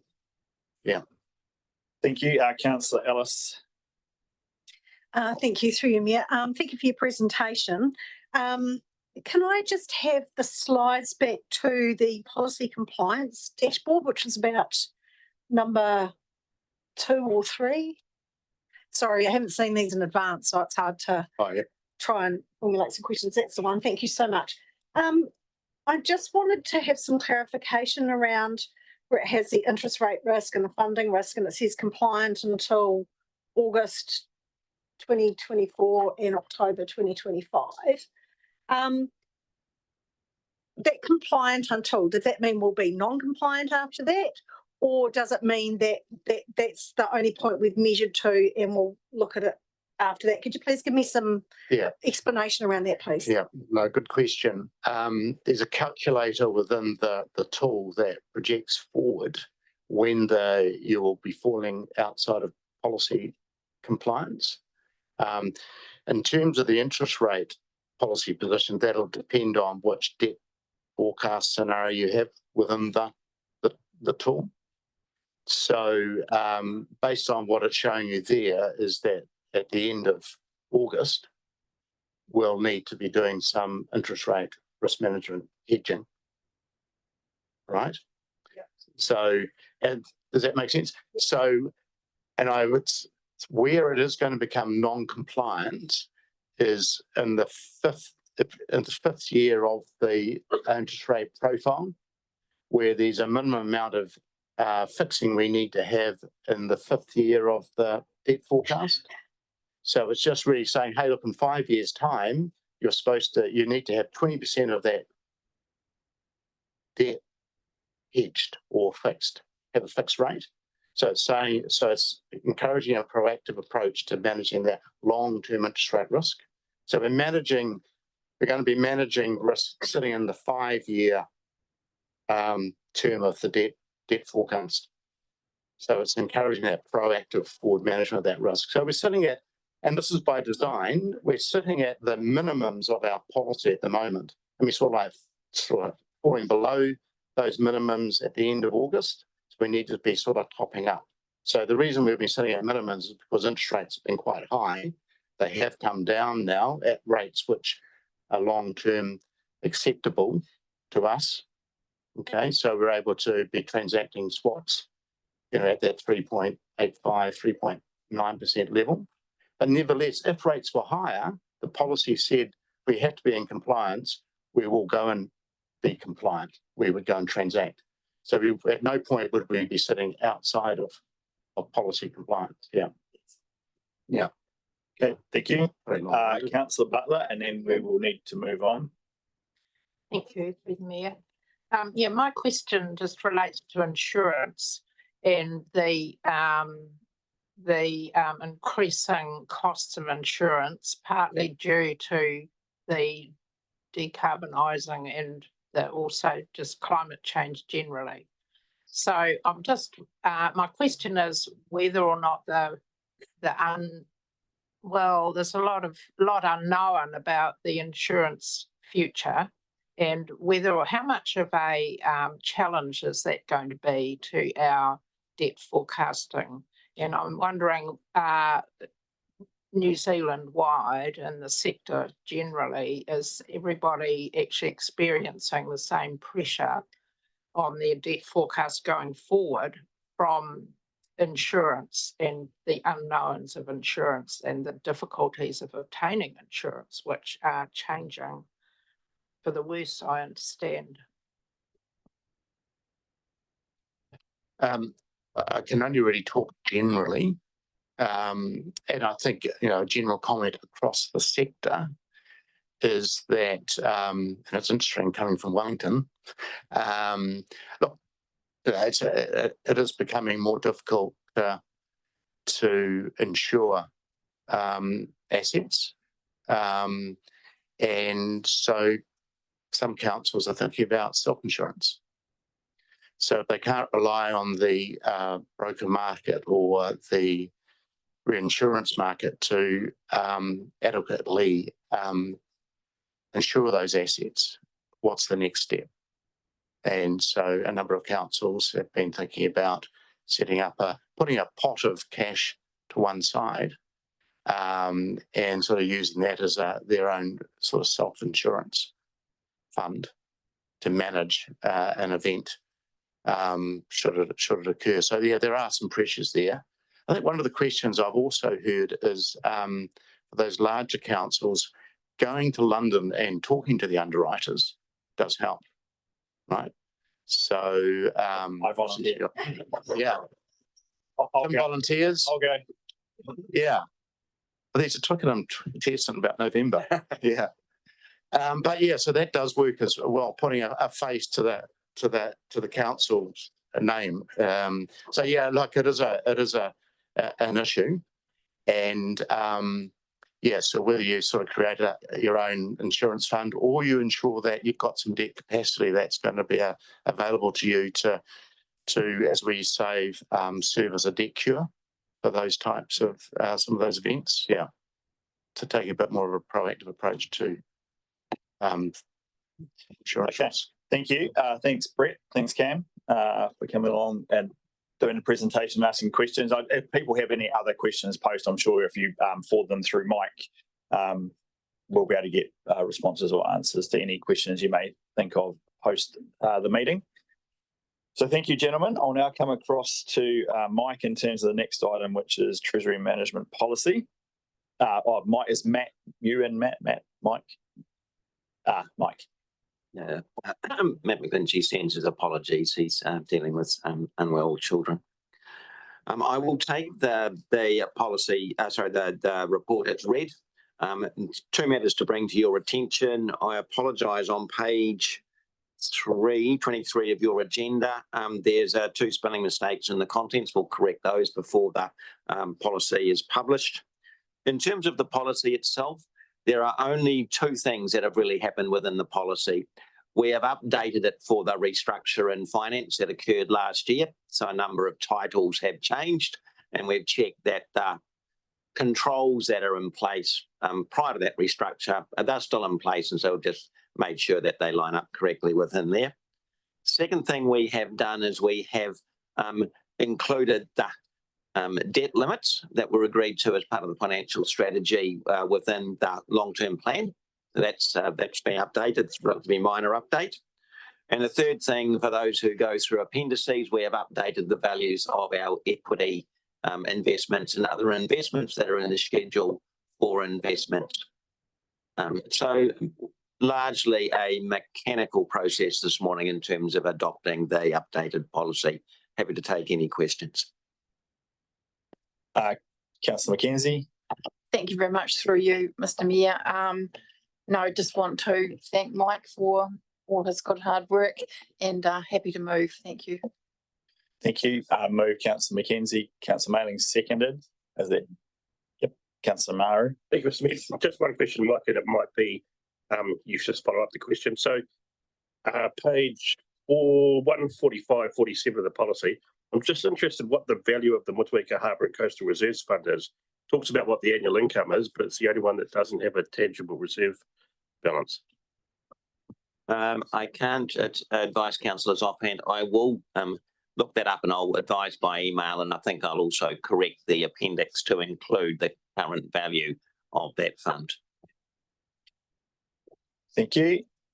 If there's nothing further, all those in favour, please say aye. Against, carried. Next up, we've got the draft bylaw for consultation in relation to navigational safety.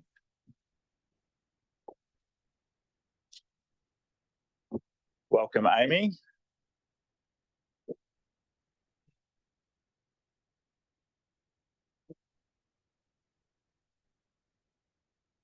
So page 168.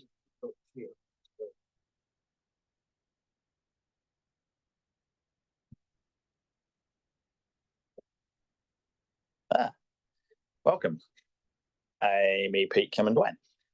Amy, I take it this is you leading. Thank you, Mayor. Kia ora, good morning, listeners. Just get into my computer.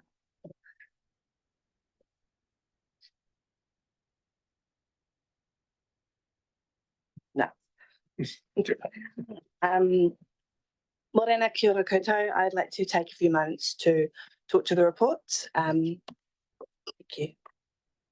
It's a new bylaw and it's quite long, and there's a few resolutions related to it, so I'll just take the time to go through the report. Today, we're seeking approval from you to consult on the proposed navigation safety bylaw. This would provide council with the regulatory authority to exercise control over specified maritime safety matters. The bylaw is made pursuant to section 33M of the Maritime Transport Act, and it applies to all waters within Tasman's regional and coastal boundaries, including our rivers and lakes. The Tasman District Council 2015 NAV safety bylaw was not reviewed within the statutory timeframe, and consequently it is revoked. We have reviewed this bylaw and we have brought forward the provisions for all reserved areas, access lanes, restricted areas or prohibited activities, and the speed uplifted areas with no changes. You'll recall late last year the mooring area bylaw was adopted. It is not yet effected, and what we've done is included those provisions as part 7 of the bylaw. This enables the council to consolidate all maritime safety provisions, setting out the local rules and regulations in one document. In May, we workshopped the new bylaw with you, discussing a range of local navigation safety issues we'd identified that could be addressed through the new bylaw. We then ran some targeted early engagement in June, talking to local commercial vessel operators and key stakeholders. We sought feedback on how they would like to see the navigation safety issues addressed in the bylaw, and we received around 30 submissions. This has helped us to develop the bylaw provisions and also sense check some of the proposals. A model NAV safety bylaw template was developed and reviewed by other regional councils and the National Harbour Masters Forum. We've used this as the basis for preparing the new bylaw. The draft bylaw has a range of provisions that align with national regulations, safety campaigns, and reflect new developments in maritime legislation and navigation management thinking, as well as clauses to address the local issues regarding the ongoing safety of the community on the water. That's detailed in attachment 3 and summarised at paragraph 5.14. In developing this bylaw, we've worked closely with the Nelson, Marlborough and Canterbury Harbour Masters with the intent to align at least the recreational provisions of the bylaw across the top of the south, as Nelson and Marlborough councils will review their bylaws shortly. Local maritime law specialists, Dawson and Associates, have reviewed the content and legality of the draft bylaw, and changes have been made based on their advice. The Act requires the bylaw be made in consultation with the Director of Maritime New Zealand. In practice, this means that the bylaw team at MNZ review our draft bylaw and they provide feedback via their Director, usually before the public consultation period. We should have regard to the Director's views, but MNZ does not have an approval role. This is the role of the Council. Maritime New Zealand were provided with the draft bylaw and provided us with a report with its feedback late last Wednesday. They had some concerns where some of the clauses appeared to create powers that go beyond the section of the Act and also the Harbour Master's general powers. And they had strong support around the clauses regarding personal flotation devices or life jackets and providing for the carriage of 2 forms of communication with a land-based person. We sought further advice from Peter Dawson on MNZ's feedback, and then we made a range of deletions and amendments to the draft bylaw and provided you with an updated draft on Tuesday.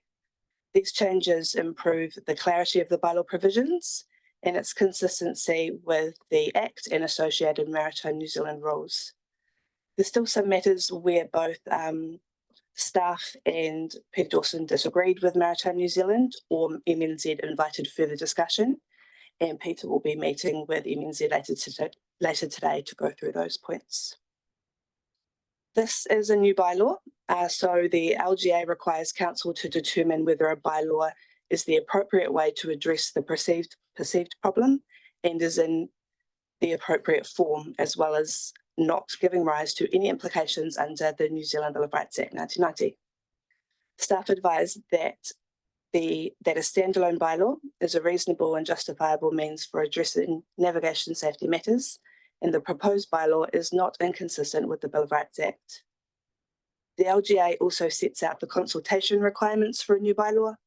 Staff had determined that we must use the special consultative procedure and seek approval today to commence consultation with the public on the draft navigation safety bylaw under the SCP.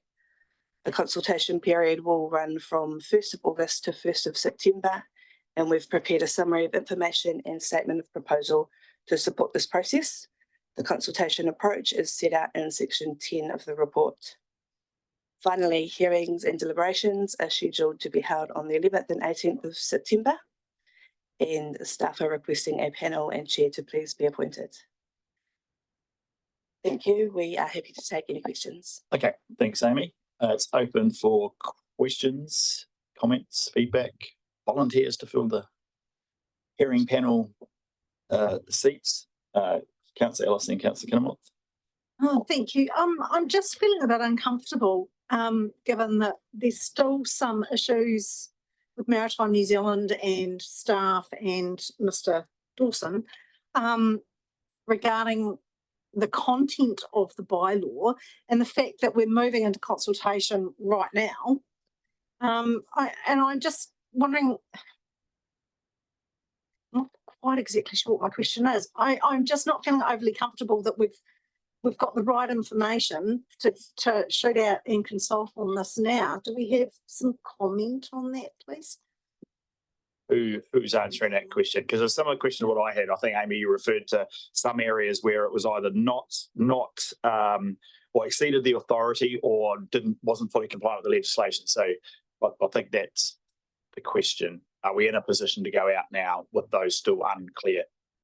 Yeah, so thank you for through the Mayor. Thank you for that question, because it's quite pertinent given that the Director of Maritime New Zealand has got back to us and pointed out the things that they think are not quite aligned with where we're at.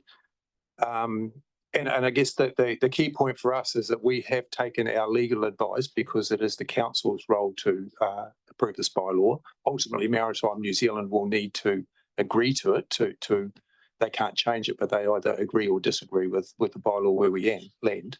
And what we're promoting here is to move out with a very solid legal background review of where we've landed, noting Maritime New Zealand's views, noting that Maritime New Zealand have some live discussions in a broader area happening with harbour masters across the country, and that we're but because we're the ones at the moment promoting a bylaw at this point in time, we're receiving quite a lot of that, I guess, that angst as the national regulator aligns with the regional deliverer. We are very confident that where we're at now is at the maximum, ready for consultation, that if necessary, we can pull back. It's not about going beyond, it's about tightening up the level of influence of the harbour master in these bylaws. So we're confident that we've got a platform here which is appropriate for consultation. And if we need to keep working with the Maritime New Zealand, we certainly intend to do that. We've indicated our willingness and openness to do that. As Amy said, we've got discussions planned as earlier this afternoon to progress some of these matters and exchange some of the legal views that we've received on our draft, so that Maritime New Zealand themselves can be informed on what is actually happening closer to the action, I guess, than what they traditionally get. This is a national regulator talking to someone who's in an applied situation and looking to apply to a situation that fits the needs of Tasman. And I think, as you can appreciate, sometimes the discussion between Wellington and a region takes a little time to get nuanced to the point that we can actually get to that common ground. So our proposal and our suggestion is that this is a fit for purpose document to go and consult with our public on. If we do need to pull back, we're well and truly able to do that on the basis of the feedback that we'll get from consultation phase. Okay, Councillor Mackenzie and then Councillor Murray. Oh, sorry, Councillor Kinnermont and Councillor Murray.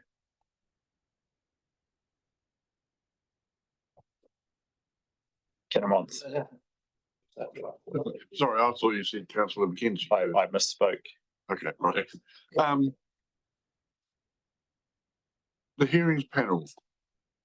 Have you considered having an independent person on that hearings panel to provide independent advice? That's question one. Through the chair, I'll take that one as well. Yes, we have considered that. Where we've landed is that staff think it would be more beneficial to have an independent person contribute staff advice towards a council appointed hearing panel. So yes, we do believe it's appropriate to bring in some expertise, but we bring that on the staff side of the ledger rather than on the hearing panel side of the ledger. Okay, thank you. And second one, I'm prepared to put my name forward, bearing in mind I've got a conflict of interest with 2 moorings in Mapua Channel. So I'd need to think that one through. I think starting off with the conflict might not be the best place to start. Although the moorings has actually already been determined, but it is now included in this. So I'll come back to that. But thank you for offering anyway. Councillor Murray. So just 2 questions. So we've talked with Nelson City Council in Marlborough. Does that mean our bylaws align, or are there differences in those? So currently they won't align because it's to do with their periods of them renewing their bylaws. So we're sort of like the first cab out of the rank. Yeah, right. Get my drift. So Nelson have a draft bylaw that the Harbour Master there is working with. They're hoping to have it with their council within the next 2 months to do a public consultation, the same as we're doing now. They're 2 to 3 months behind us. Marlborough could be up to a year behind us. So is the Nelson one draft looking similar to ours? The recreational provisions, yes. Other provisions? So the commercial provisions are slightly different because they're dealing with a much larger port. So yeah. And then this is probably a cool question. So at the moment, if I'm right, the previous role was one of education and relationships with not a lot of enforcement in terms of I don't have life jackets, I haven't got means of communication, I haven't got all that stuff.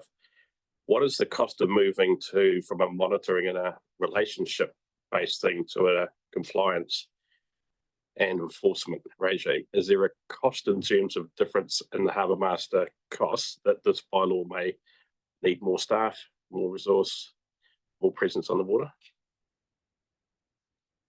So that, through the chair, that is something that we've considered in the context of the long-term plan. So the funding that's been made available for the Harbour Master for upcoming years has been boosted with the knowledge that we'll actually be moving into a slightly different era, I guess, of Harbour Master activity. It is fair to say that the bylaw reaches now, I guess, other parts of our community than what we previously did. So previously there was some guidance, now it's actually moving into some expectations. Council has approved additional expenditure inside the budget to actually modernise our equipment and increase the staffing by 1 member for the team because we're anticipating a new style of approach and we need to embed it. But first of all, we need to know what we're looking at, which is where the bylaw sits at the moment. Thank you. Councillor Mo, any further speakers? Just a couple of questions. New style of approach. We're slightly nervous because the previous style of approach has actually been very well received, generally speaking. I've been here long enough to know when we had a slightly different style of approach, which was not so well received by those that the rules and regulations apply to. So I'd like to understand what this new style looks like. And I guess like all enforcement, by and large, the most likely way for people to comply is by choice. And that's everything we do, including rules relating to harbour. We'll never have enough people out there to enforce stuff if it doesn't seem, and people don't, by and large, the large percentage of people just take it on because it seems like the right thing to do. It is the rule in inverted commas. So you just run me through the style / that approach. And secondly, I don't need an exhaustive list, but in terms of the examples of the things we disagree on with Maritime NZ, I guess the two things are slightly related. Do we have some examples of those things that we're not agreed on? Back to you, Mayor. I'll take the answer in the first instance, but I will actually pass across to Peter. This new approach started with the reconsideration of the function of the role of the Harbour Master. So we've underpinned this with some investigative work to outline for us what we think a fit-for-purpose Harbour Master service looks like for this region. So we've taken on board some external advice to help us shape this. That then influenced quite strongly the nature of the position that we advertised when we were seeking our new Harbour Master. So Peter has been selected into that spot for the very reasons that we are looking to move into a system which is actually a little bit more expecting of some of the people who are using our waterways. So things like wearing life jackets, not just having them, and things like having communication devices and stipulating that, things like that are now where this bylaw is going. So we needed to have an approach that was in keeping for the fact that we're just now pushing the lines a little bit more, so guidance or advice moves into more directed guidance. So Peter's been recruited for that role, and I think he's probably best placed to talk about the world that we're now bringing him into. Peter. Thanks, Kim. I mean, obviously there's a big changes with the bylaw, but the actual approach on the water will remain the same. We're going to educate first. So when we pull up and talk to people on the water, it's all about education. These tools are there when that falls over. So it's educate until we can't. A lot of these clauses are for the larger vessels or for the commercial operators. We've never looked at any requirements for vessels over 500 tonnes, which is an increasing risk in our region. So a lot of the tighter regulations are actually around those rather than the recreational boaters. The recreational boaters, the clauses or the rules we're proposing are just to align ourselves with what is supposedly the national best practice anyway. So there's nothing here that's above and beyond that practice. And again, like I say, it's that educate. And it's going to take time to filter through. We're not going to be issuing big fines straight off the bat of this bylaw. You know, it's going to take time to filter through. We're not going to go out on day one and write a lot of infringements. That's not what it's about. It's about educating and making the waterways safer for our recreational users and commercial operators. As for your second question around MNZ, just a little bit more background on the whole process for their feedback. Because of the tightness and timing and the amount of time Maritime New Zealand requested for the bylaw review, we had to run their review and our legal review concurrently. So the wording that maritime lawyers and Peter Dawson Associates have come up with satisfies pretty much 90% of Maritime's feedback. The few points that they disagree on, this is the maritime lawyer and Maritime New Zealand disagree on, is carriage of AIS.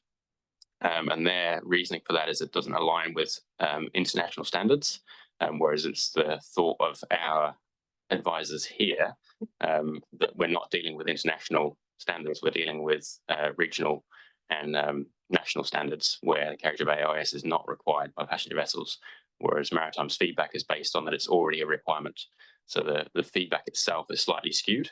And I think with one conversation to them later today, that won't be an issue.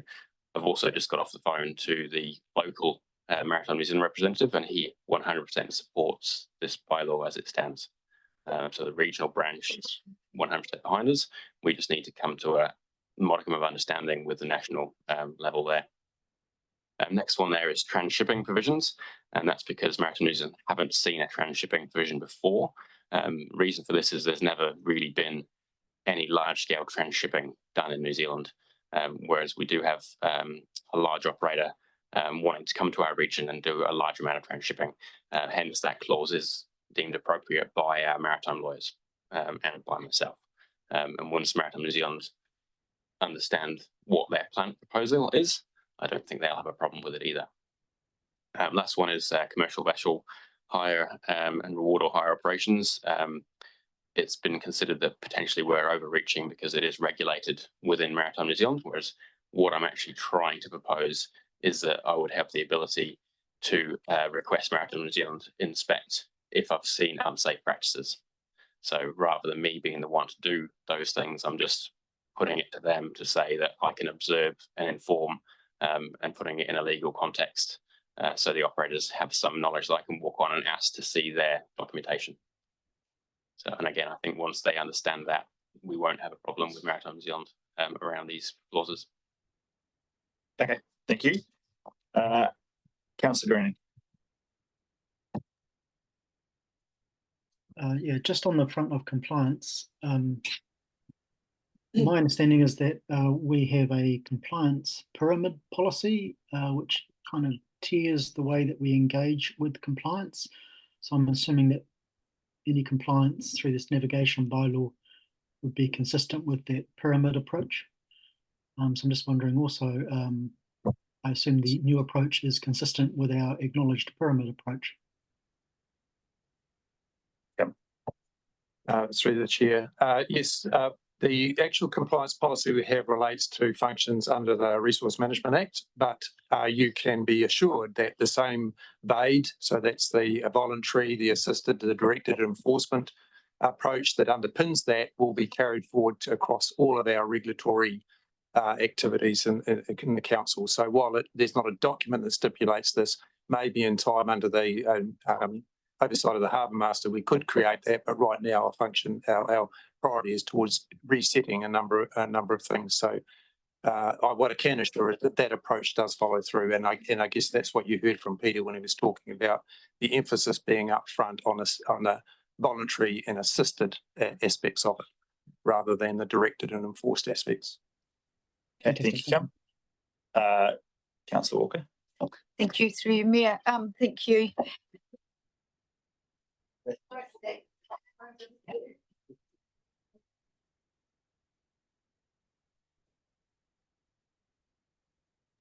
Speaker, please. It's just coming. It's just waiting. Sorry, had a little technical problem. So what I've heard you say, Peter, is that we're going to educate till we can't. Okay, I understand that. So we want to educate before we do any enforcement. I just really hope that within this, there is a very clear framework that we know what educating looks like until we can't. Because for me, that's very muddy and cloudy. And I'd like to know that there's actually a framework that's very deliverable, so we know and we take our community through this exercise and we have some very clear messaging around what that looks like before it all just becomes under what Kim said around the compliance policy under the RMA.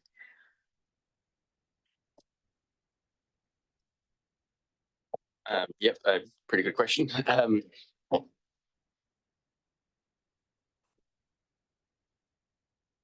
Yeah.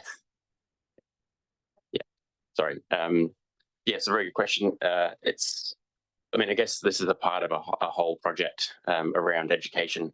There'll be, my plan is to have a lot more education campaigns running this summer to coincide with the bringing out of this bylaw.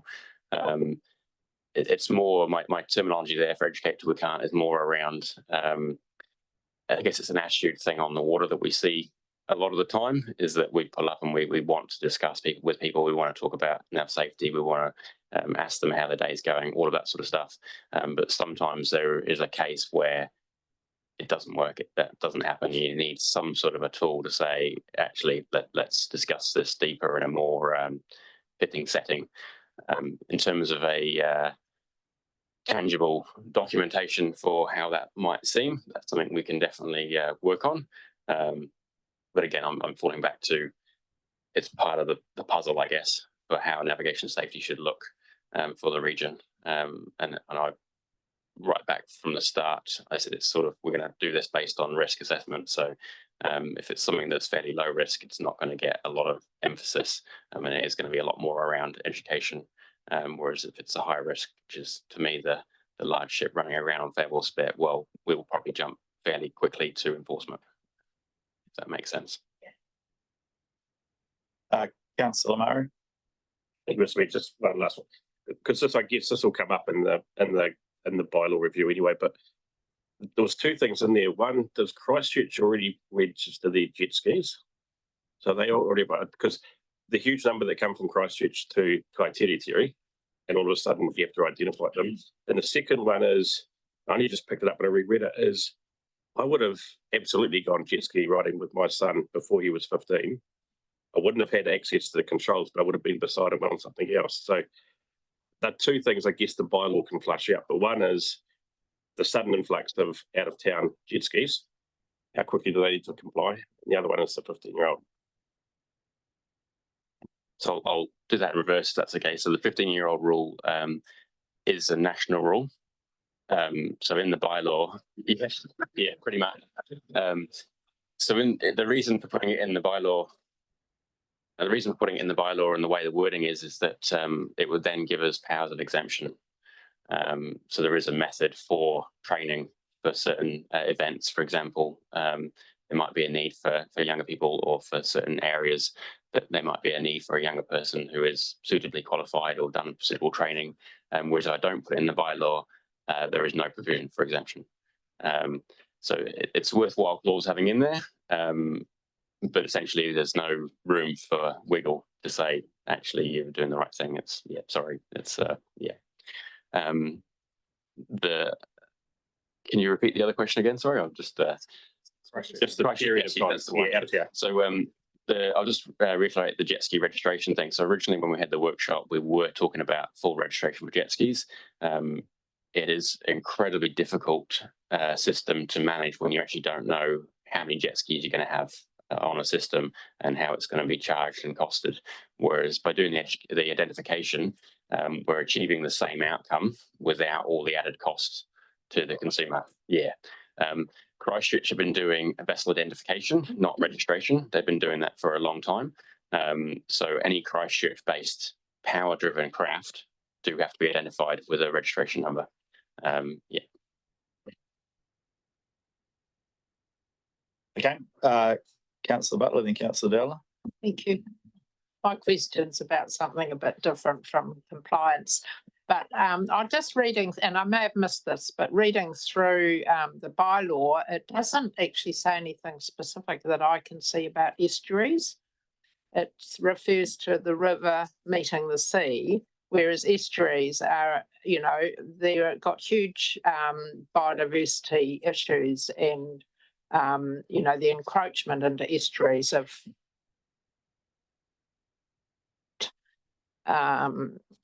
you know, jet skis and stuff like that is can be an issue because it affects feeding coastal birds and stuff like that.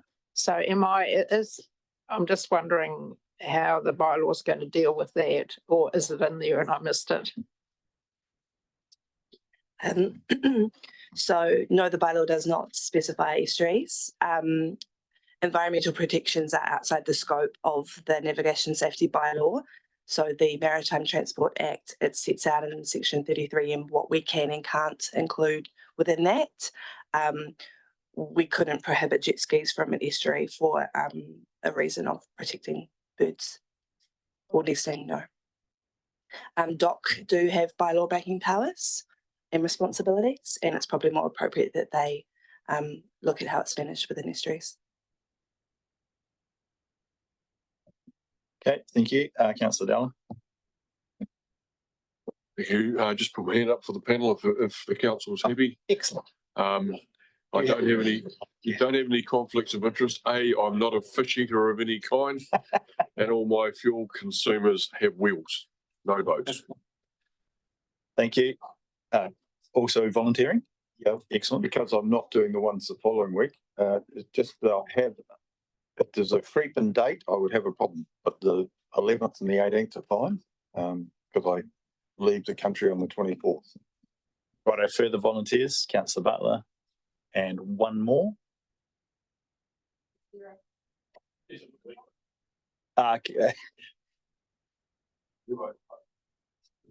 Yeah, I mean, Councillor Kinham, I do think if you own two moorings, it's probably not an ideal situation, given that the moorings are part of the consideration under the bylaw. So, Councillor Kinham, I withdraw my offer. Now you just need to find a replacement. All right. Yep. Okay. You swap Councillor Mailing and Councillor Dakey, unless anyone else is desperately keen to be chair. Right, all good. Right, so that's that. Is there anything further? I think from the two change. I mean, there are a number of changes, and obviously, but I think the identification thing will obviously probably generate some feedback. Although, as you say, in a lot of places where a lot of the boats who are particularly here over the summer already have this, and it will need to be clearly explained. There isn't a separate register. It's a name, registration, usually trailer registration, but it's an identifying thing. And also the shift from having life jackets to wearing them when you're underway. So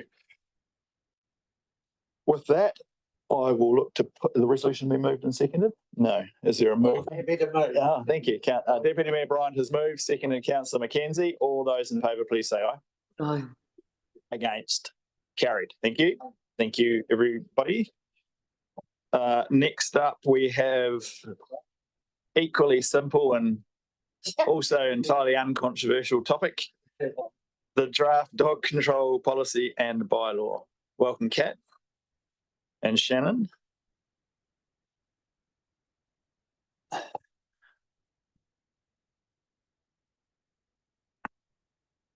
Kat, over to you for any opening remarks you might have. Kia ora koutou. Today we are seeking the approval of the council to consult on the proposed statement of proposal, including the draft bylaw, and the also, which is included in there, is the dog control policy. We've opted to combine the policy and the bylaw in the same document, so that there's no points of duplication and points where it sort of prevents where there may be inconsistencies. It safeguards us from that in the future. I would just like to table a change that we'll be making. It's just around the naming of a reserve in the bylaw. As it stands at the moment, we've called it Richmond Hart Road Richmond Reserve. We've since had some information come through from the reserves team that that's now being referred to as Wells Gully Walking Track. So we'll just be changing the that in the bylaw to, and that's what the signage is that's gone up. We want to make sure that the community understands where specifically we are talking about. Sorry, should I continue or wait for? No. I mean, you can, if you've got further things to add in your opening before I open up for questions. Okay. We've got some rezoning stats for you as well, which have come in. Oh, sorry. I'll have to track those down a little bit later. But overall, I can tell you that the controlled exercise areas under the proposed draft bylaw have increased. There has been a decrease in the total area of dogs prohibited areas. However, those have now been targeted to particularly vulnerable sites. So we're prioritising areas which are more important. Some of that decrease in the total area of protected areas, dog prohibited areas, is also due to remapping. There were instances in the past where the shading on the map sort of went out into international waters. There was no need for that, so we sort of drew it back in a little. And there's also been some more inland reserves that were previously zoned as prohibited areas. We have found little reason why they couldn't be open to dogs, so we might have rezoned them to provide an alternative area as well. We know that community division is going to be inevitable with this bylaw. There's not a possible way to put something out there that absolutely everyone is going to be happy. We've aimed for a balanced approach, but we need to be mindful that compromise is not the purpose of the bylaw. At the same time, we need a degree of pragmatism, and we don't want to force non-compliance. If we have a blanket ban, across a large area where dogs aren't able to go, then the responsible owners, will follow those rules. They'll stay away, but the irresponsible ones won't. And as has been raised in the past, we need to have people who are there role modelling and essentially calling each other out where it's needed as well. Probably one of the most highly contested areas will be Little Kaiteri. There are some issues with the status quo that need addressing, where we've got over the summer, there's a prohibition except for the hours where penguins are likely to be commuting between their burrows and the sea. And we don't want to force people to exercise their dogs during their most vulnerable time. So what the draft bylaw proposes is that dogs are allowed on the beach at all times, but they must be wearing a leash. one of the reasons that that is our preferred option, as was discussed during the public forum, the smell of penguins to dogs is like crack. They can't, no matter, no matter how well a trained dog is, no matter how well trained a dog is, it's a kind of an irresistible, it's a particularly alluring scent, and they can smell it a mile off. If a dog is on a leash, that helps to mitigate some of that. That is the preferred option to deal with that. However, it may not be necessarily the most popular option. So we are going out with a couple of other options for the community to consider. And so those involve prohibiting dogs, particularly during those vulnerable times, for penguins. We're also going out with a couple of different options for Tata Beach and Liger Bay. Those are more just around, we've had some feedback that maybe the rules might have been a little bit confusing. We are going out with what is essentially what was in the previous bylaw, but we're just going out with a couple of other options just to test the waters there to see whether there's any appetite for change.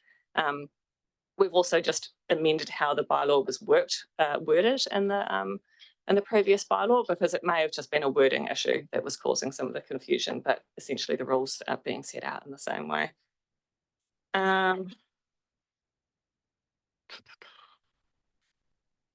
Yes, that is all I want to say for questions. Sorry. No, I do have one more thing that I wanted to raise. You'll note that we've already put in the a suggested hearings panel. What we're recommending is that we have the same hearings panel for both the cat management bylaw and the dog control policy and bylaw.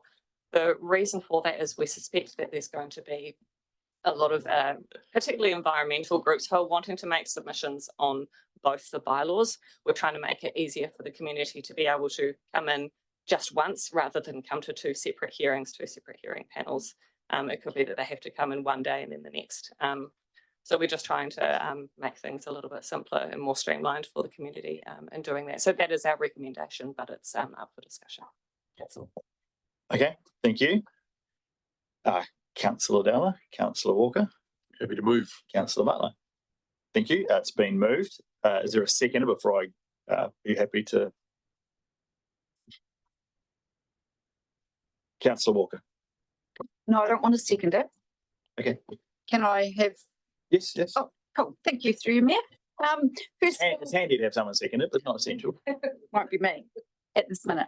I guess, dogs to penguins is a bit like some of my councillors with KFC, just quietly. I'm not looking at anyone's in particular. On a serious note, on 2.9, you've got the draft bylaw sets out regulations and enforcement pathways for the following areas, and we drill down from 1 to 12. Can I have a little explanation as to why in that area that wildlife doesn't come up? That's my first question. And my second question is around clarification. So we had a councillor just sit here who was told he couldn't sit on a hearing because he owns moorings. Does that mean that there's a conflict if you're a cat and a dog owner sitting on this panel?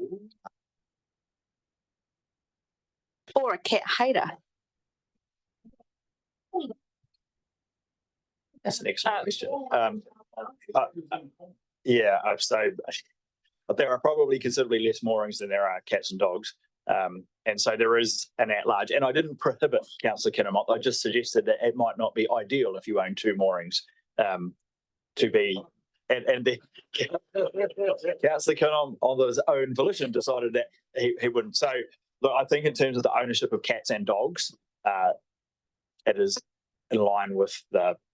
more in line with the rest of the population as opposed to the ownership of moorings. That is just my opinion. Can I have my wildlife one answered? You can. Pete? Sorry, could I ask you to repeat the question now? We're just trying to find the Okay, so on referring to. Do you want a page number or? Sorry, first of all, are we on the report or the bylaw? What am I on? The report. report. Okay, sorry. And So I'm drilling down on 2.9. The draft bylaw sets out regulations and enforcement pathways for the following areas. And we start with 1, control of dogs in public places. And we drill down and there's 12 of those. I just wondered why there wasn't one in there for protection of wildlife. Protection of wildlife is included in the purpose section of the bylaw. There isn't a specific section in the bylaw that has that title, but it is referenced. And the Dog Control Act allows us to make bylaws for those purposes. So, but this talks about regulations and enforcement pathways. So I struggle to understand why, the wildlife isn't included in an enforcement or pathway. If I can speak to that. The bylaw sets out enforcement and regulation pathway for those areas, but wildlife is covered under the Act. So the Act gives us enforcement pathways for dogs attacking wildlife. It's already part of the Dog Control Act, and we were advised that we don't want to be duplicating ourselves into the bylaw as well. So those infringements are already in place. Yep. Thank you. Councillor Butler. Yeah, through you, Mayor. Yeah, so I'm just questioning that we've already got names here in this resolution, and on what basis are we putting names in the resolution? Because I don't, it was my recollection that where these names originated from was the Environment and Regulatory Committee, and I don't recall that there was actually a resolution passed to establish these names for this, suggested names for this panel. So I think Kat explained that it's the suggestion of staff because it's consistent with the hearing panel for the cat management bylaw. I'm just getting to that, yeah. And I'm just going to say that I don't support the same panel because I think that the issues are different. The cat bylaw is a new bylaw, so we're going into a little bit of unknown territory.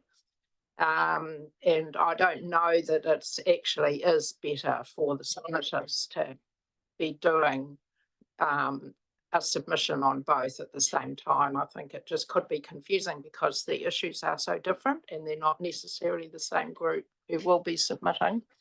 So I won't support that resolution as it is there now with names already actually there. It doesn't actually say in the submission that there will be that the two hearings will be combined. So that's my other objection. So I won't support that as it is now. Okay. Councillor Mackenzie. Yeah, so I see, well, maybe that's my name. I'm not sure because it's not spelt right, but so it might not be my name. But anyway, I mean, I don't see a compelling case to have the same panel for cats and dogs either. And I do know that when we had the initial discussion in the regulatory meeting about the dog bylaw, even though we didn't pass a resolution, certainly Councillor Shellcrest indicated a desire to be part of the dog control bylaw panel. And so he has reiterated his desire to do that. So actually my name could come out. Oh, thank you. And his could go in.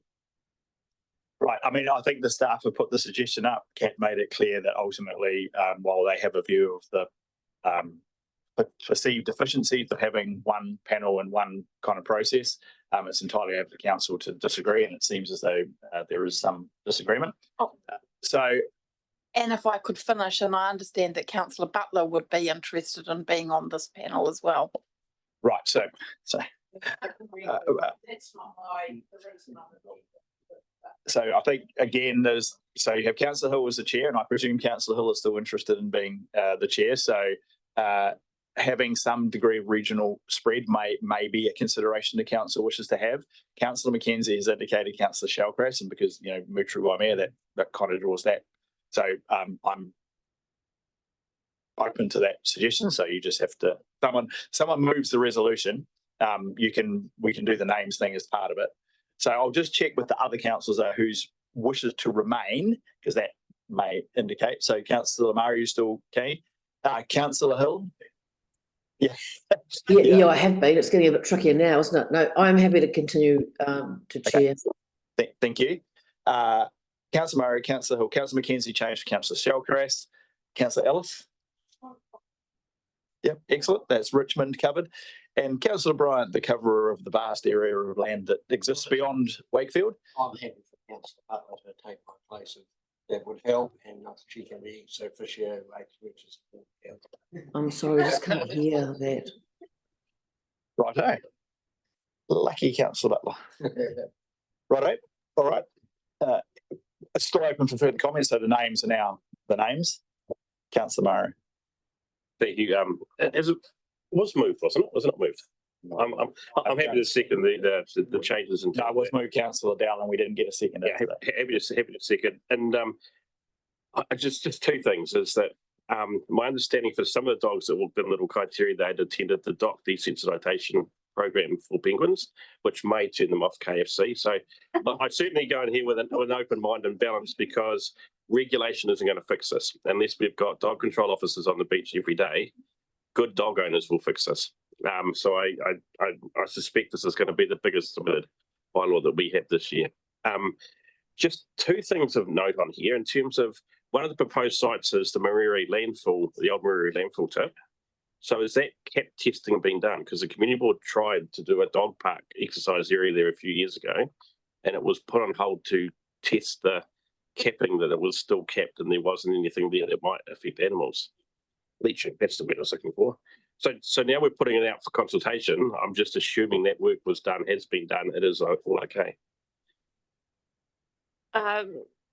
That location was put forward as a suggestion by the reserves team. I'm not sure about the testing that's been So done. maybe before we put it out, we need to ask whoever does that monitoring that it is a safe place for animals, because it was a site that the community board thought was a good idea at the time.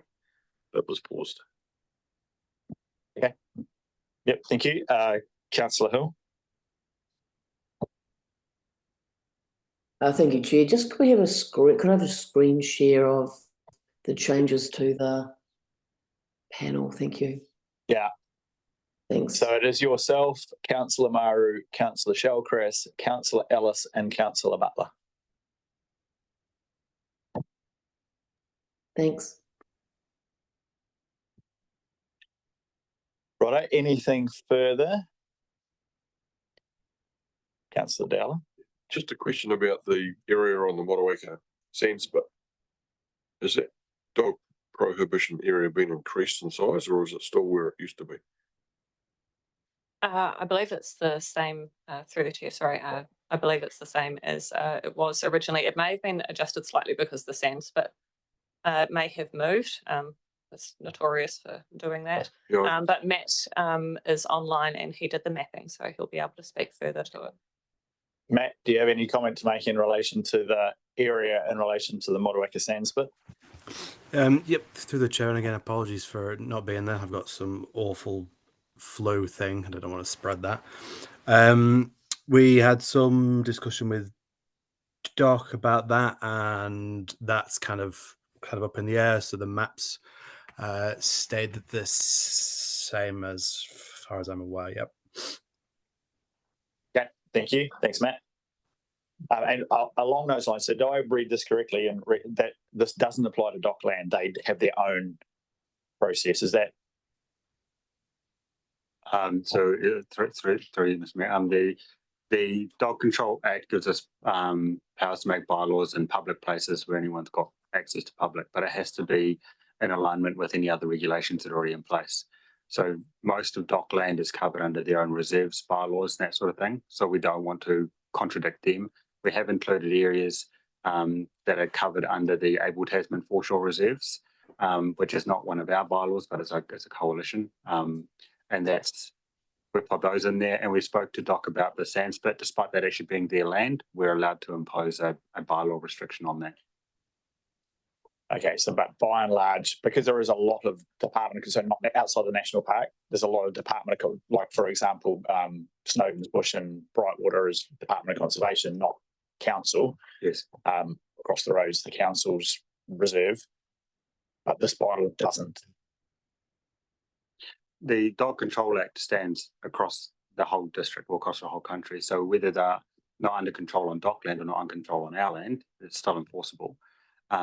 It's the bylaw we've made is to impose restrictions in certain areas and control dogs in certain areas. But the enforcement of the act itself is still across all land. Okay.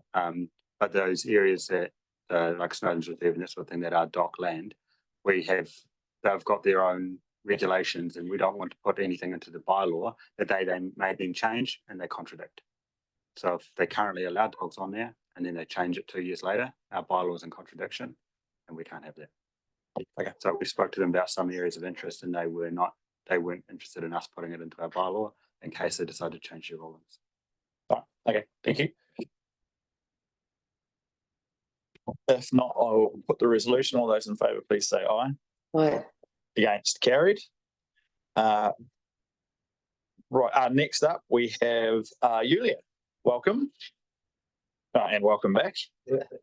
In relation to her experience with the Mayors for Peace initiative.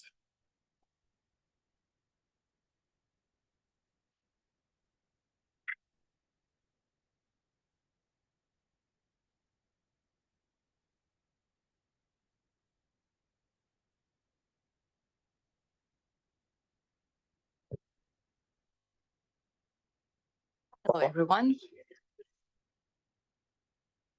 Oh.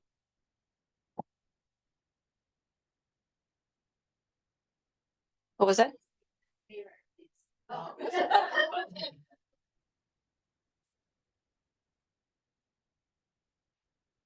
All right, peace with myself. Julia, over to you. Okay, thank you.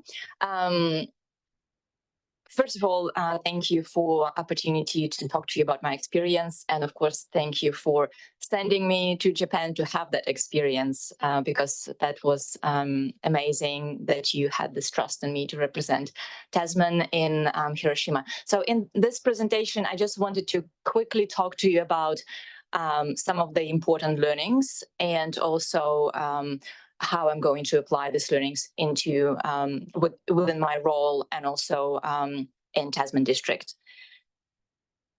First of all, why are we talking about this? We joined the Mayors for Peace Network in 2021, and since then we became active in some of the initiatives. And Mayors for Peace Network was established in 1991, and before it was just an active group of people who were promoting peace globally after the disaster that happened in Hiroshima.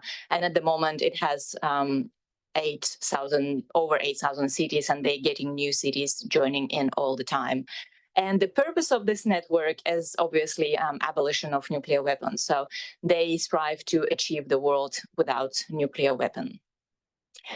On August 6th, this happened in 1945. So Hiroshima was the first town being bombed by the nuclear bomb, and it happened at 8:15 a.m. in the morning without any warnings. I just had this presentation with the kids a couple of weeks ago, and I asked them, where do you think children were in 8:15 in the morning? And they said, we think they were at school. And I think that's a very logical assumption. Unfortunately, at that time, many children were working outside. Most of the elementary kids and under were evacuated. However, the kids of intermediate school and high school, they were working on the demolition site, so they're creating the fire breaks.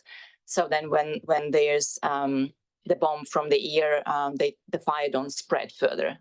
That's what they were doing. And it was estimated that about 7,000 junior high and high school students were killed instantly during that terrifying event. And obviously everything on the radius of 1 1.2 kilometer was destroyed, and people instantly died. But by the end of that year, it was estimated that approximately 140,000 people died.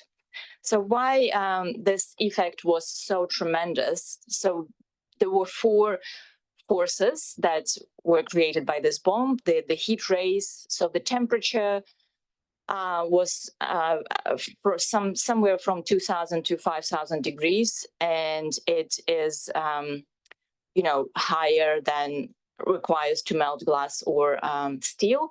So there were different objects in the museum, for example, that were like fused together because of that intense heat. So you can imagine the impact on the human body. Intense firestorm that started obviously because of that heat and spread quite fast because of the wooden buildings, and because of the spread of the radius of the impact. Sorry. And the blast wind is actually, it created high pressure, so it sucked the air towards the hypocenter, creating that strong wind and pressure. And the fourth one is the radiation, is something that no one knew was coming. When the bomb was dropped, people obviously didn't realize what it was, and they didn't know that there was some radiation present. And even several days after, when people were coming to help and support, the radiation was still there. So many people were affected by that, and obviously that it had long-term effects on people, and that's why so many people died by the end of the year. This was the effect of the radiation. So that's why it is so different to any other weapon that has been used, is because it's the long-term effect, but also even after 10 years, people were still dying with the cancer developed by that radiation. So there are 4 reasons, as they explained to us, 4 reasons of why this bomb was dropped, and it's something that I've never considered. And yes, so obviously they were like testing the weapon. They wanted to reduce the number of American victims because the war hadn't been finished yet. They wanted to go ahead of Russia. They wanted to show that what they have is quite powerful, to showcase basically what they've done. And they needed to justify the funding that was spent on the A-bomb. So this picture actually shows it's a fountain, and it's a clock. So it's 8:15. Everything in Hiroshima is dedicated to different elements of what happened or different peace initiatives. So everything has a meaning. And I just wanted to mention a couple of those memorials that were very interesting. So first of all, the eternal fire, the eternal flames that they have in the center of this big memorial park is not actually eternal flame. It's supposed to disappear, to shut off after everybody in the world will decide to go nuclear free. So after the last country will decide to leave the nuclear weapon, this fire will die. So that's what we're aiming for. And the other one that I want to mention is that the one with the stone and the bottles. So that was very terrible to learn that is the people just bringing water to those memorials. And that's why there's so many fountains there, is because of that intense heat. People experience a lot of, like, obviously burns, and the survivors are saying that from everywhere they were hearing water, water, give me some water. But apparently there were orders not to give water to people. And that's why people feel guilty, and they still bringing this water to kind of like commemorate that final wish that some people had.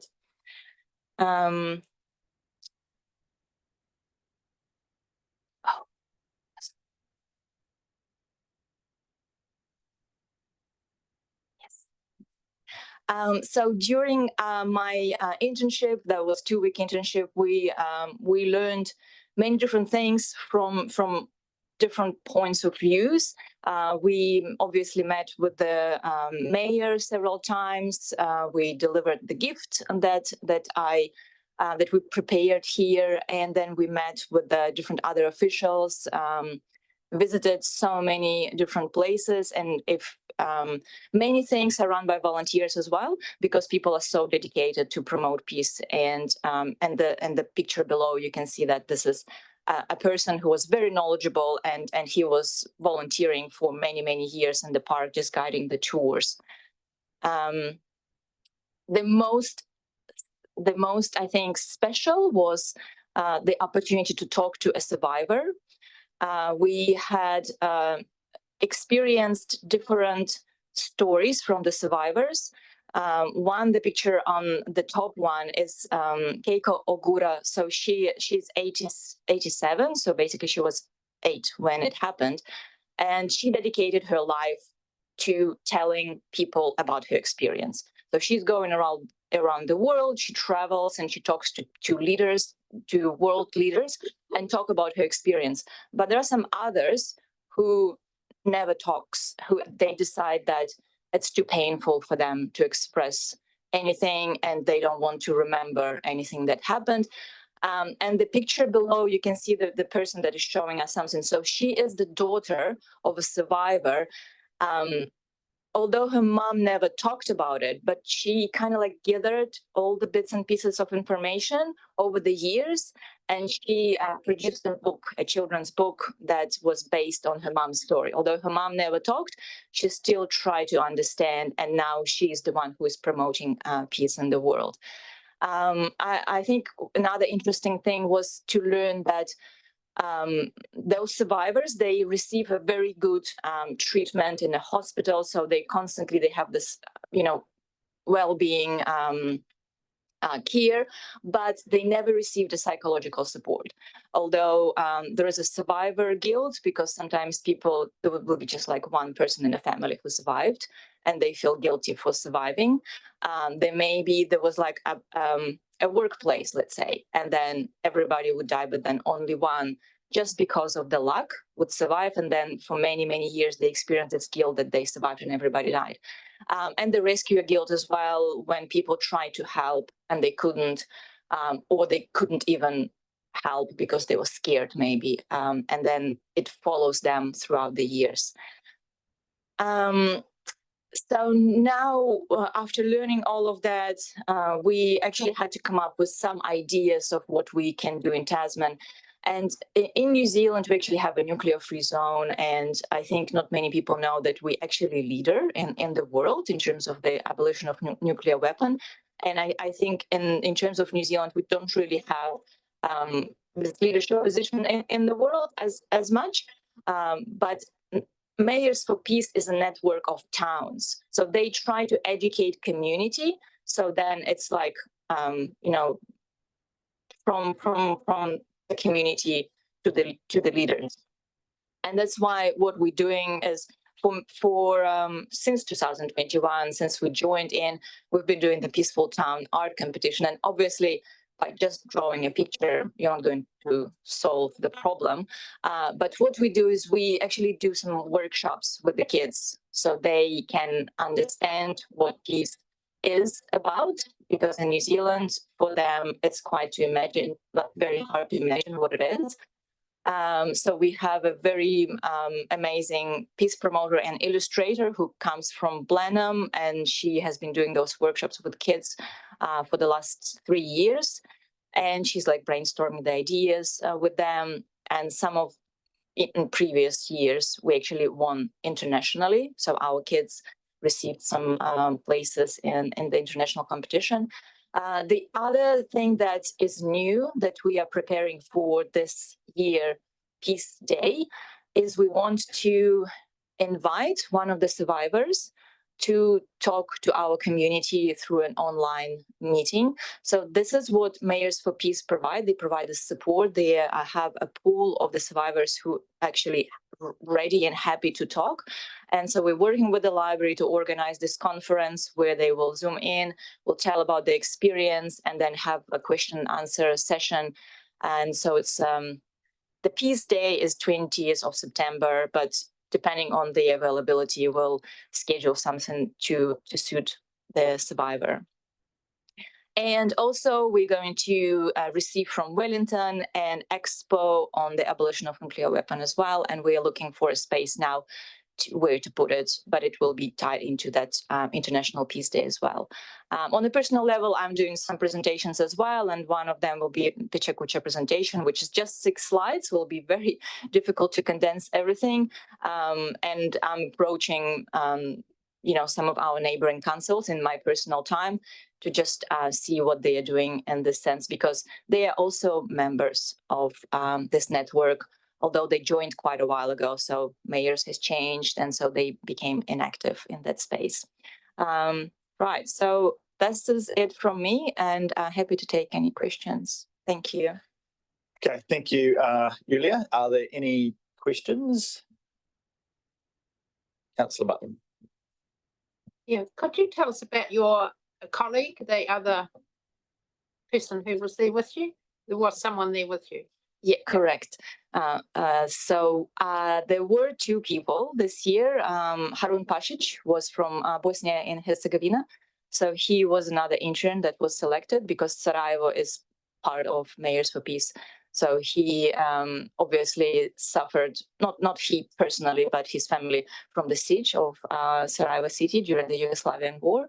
So he was just there as part of that, representation. Councillor Walker and then Councillor Cummins. Yeah, thank you, through Mayor. Thank you, Julia. Thank you for your presentation. Yeah, it's quite an emotional thing to watch and hear and read and learn about. And thank you for exposing yourself to what that meant to travel over there. I guess you're well invested in this mahi, and I just put the challenge out to council that we continue to leverage off the learnings that you've taken by being able to go on that internship. And I understand it didn't come at any cost to us, that it is all funded.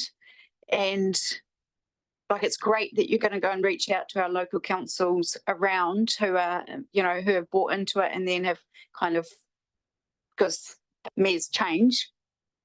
I do question why their expectation, or is there just that you've chosen to do that on your own time? Because I believe we as council should be freeing you up to go and use what we've sent you to go and learn to share. Thank you for this. Yes, this internship was supported financially for 100% by their Hiroshima Peace Culture Foundation. And thank you for bringing that up. I will talk to my manager and we'll see if this can be part of the role. Councillor Kennemont, and then we'll move on. Okay, I just want to reiterate what Councillor Walker was saying. Thank you so much for what you're doing for this presentation. I looked around the faces around the table here and it's quite horrific what has happened. So I fully support what you're doing and thank you so much. Thank you. Thank you very much. Thanks, Julia. And thanks for the report back. And I mean, I think Robin did a lot of work to kind of go to the organisation, look for people to put their names forward, and then Julia was selected, and there was a lot of admin. So, and I know you did cover that in your report. And certainly the Mayors for Peace art thing has, given how many entries there are and how many cities are involved, the fact that the entries from this region have been as successful as they have. I have 2 of them on my wall in my office. I'd quite like to see them blown up bigger and put more than some of the other open spaces. Bob and I have talked about this, but no, not those particular ones, but just so I think the more we can leverage off that and the sort of suggestions that you made by utilising the offers and the stuff that comes from the Mayors for Peace organisation, then I think that's certainly something that we can support going forward. So hopefully you thoroughly enjoyed the whole experience as well as being obviously a learning one, it was also there to go over and I guess have what representing us as a region, and hopefully it's helped you develop your own self and perspective as well. So Yeah, absolutely. It was fantastic. Yeah. I was treated very, very well, like a special guest. So yeah, I had a really good experience there. So thank you very much. And I hope I'm really glad that our mayor is supporting this initiative. And I think that's quite important to have a leader that is behind this. So thank you for this. Thanks, Julia. Right, now we'll get back to the more mundane, unfortunately. Machinery resolutions. Oh, we need to see that. I'll move that we receive Julia's report, seconded Councillor Mailing. Deputy Mayor Bryant has moved the machinery resolutions report, seconded Councillor Mackenzie. I'll put them both together. All those in favour say aye. Against, carried. Leone, Chief Executive's report. And so we'll do these last two things, then we'll break for lunch, then we'll come back for the confidential items post the lunch break.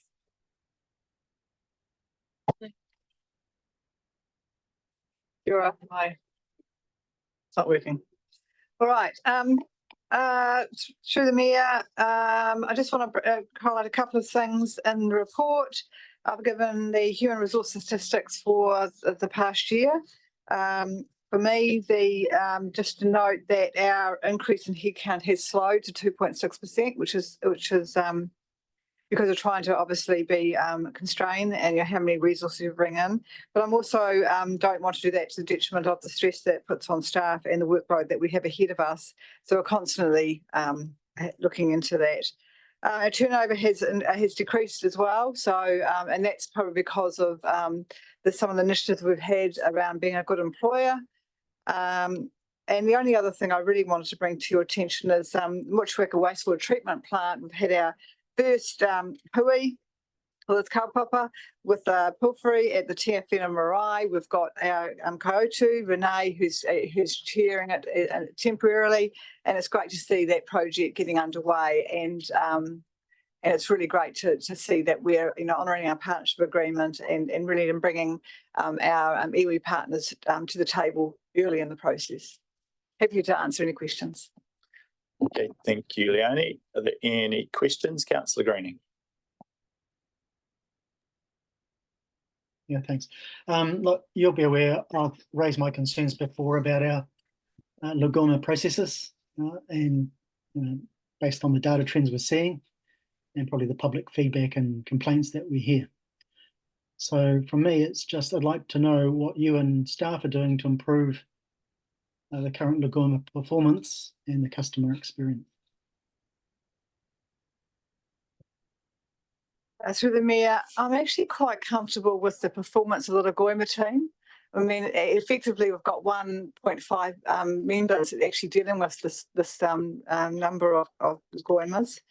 The executive team have talked a lot about our approach to Lagomas and the responsibility of the staff to give good, full answers. I think there might be a little bit of a history of perhaps not looking at them fully and not giving a complete response, and that wasn't something that was deliberate, but more about an education piece and something that probably a gap.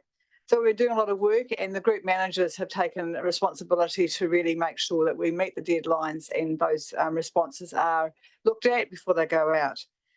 In terms of the number, we can't really control the number of the Lagomas around some of the areas that are contentious. What we are doing, as you'll see in the report, we are putting our Lagoma information online. We're trying to publish as much as we can so that people can self-serve and find out information that they may be interested in. I mean, the types of Lagomas around, conditions of roads, how decisions were made, around resource consents, and then it might be some more private issues. So they're quite varied. So yeah, we're doing our best to try and make sure that we can get information out. And as I said, I'm very comfortable with the performance of the Lagoma team. Okay, thank you. Any further questions? Councillor Murray. Just a quick one, only because you highlighted the Motueka wastewater treatment plant, and my apologies for not being at the first one. But just in scheduling those, the next one's scheduled at the same time as a policy and strategy meeting, which puts pressure on one of us councillors to be there. So, yeah. Absolutely, yes. Thank you for that. If you're unhappy with the timing of things, just send it through to Renee, and she can have a look at timing. It might have been set by iwi, I'm not sure. Councillor Walker, then Deputy Mayor Bryant. Thank you, through you, Mayor. So yeah, I did raise the conflict of us councillors trying to be in two places at once, and although some of us are phenomenal, we're not quite able to do that. And there is a point of clarification around, are we even invited to the next one? Because when I raised it with Renee, there is a big question mark, and I'm still waiting for clarification. So if somebody could clarify whether we're there or not, that would be really helpful moving forward. That's not why I actually put my hand up to speak, but I had to piggyback off that comment from my colleague down here.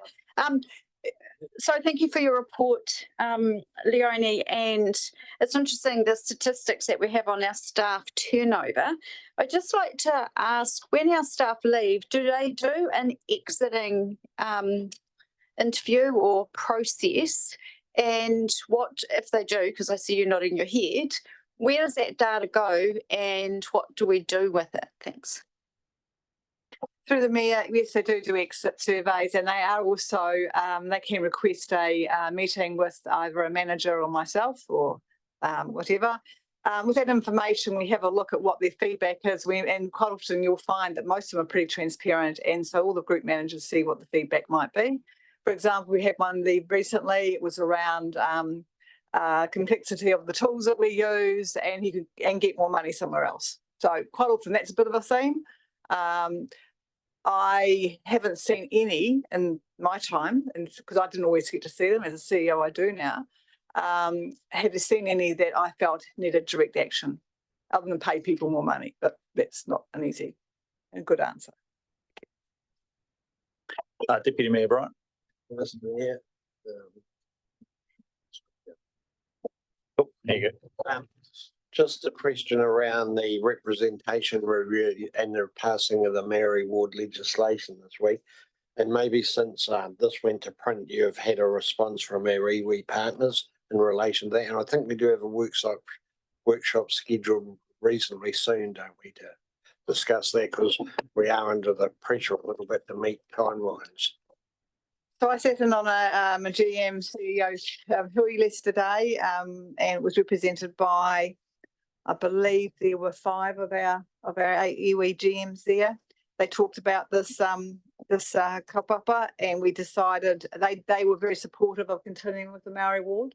But having said that, there is also a wider hui coming up that with the national iwi chairs, and they're going to discuss Maori wards.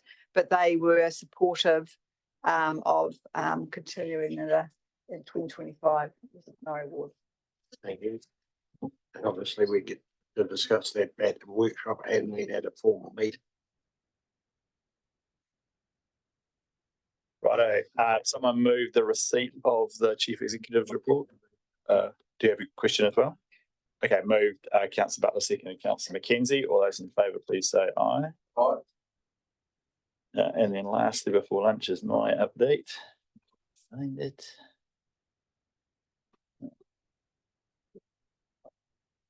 I do remember what you wrote, Robin.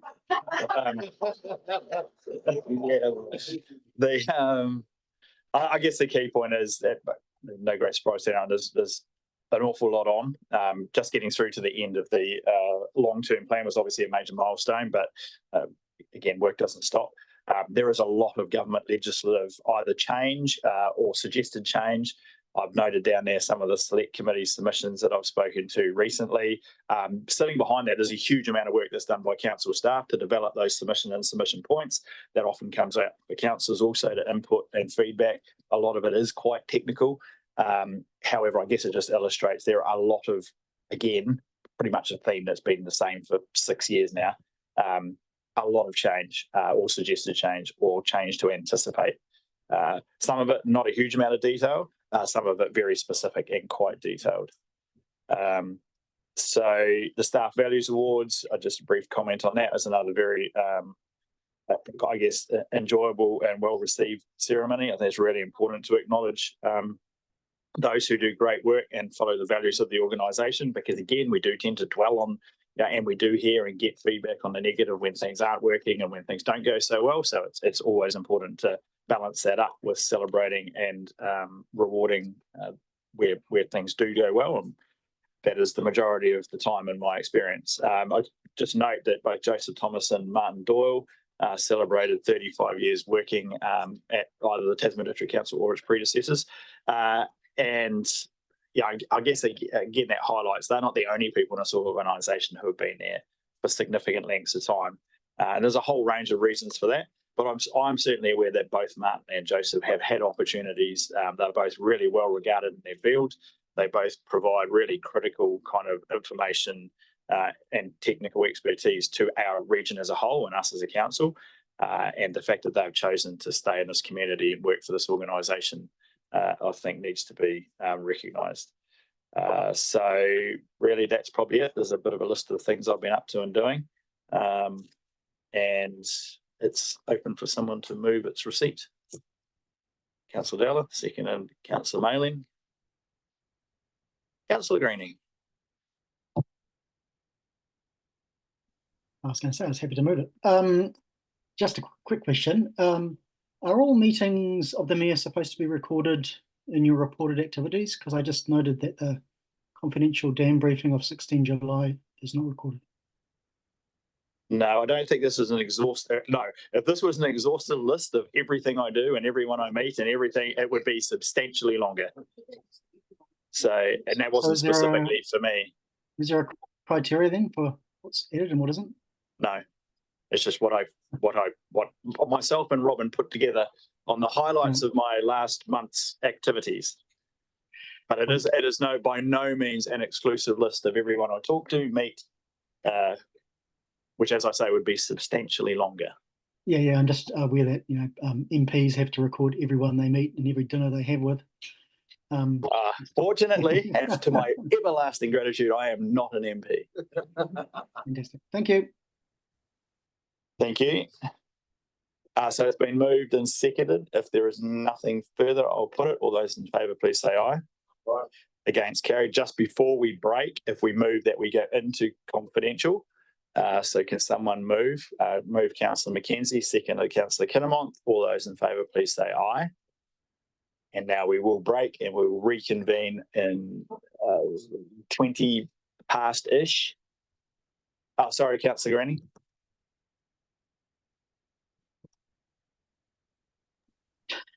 Trying to jump in and couldn't put my hand up fast enough. Just on one of the items, I'm just curious as to why it has to be in confidential committee. I was reading for the report. Is that specifically in relation to the update on Council's response to recent global IT outage? Question. I don't know the answer. Steve, do you have, or Mike?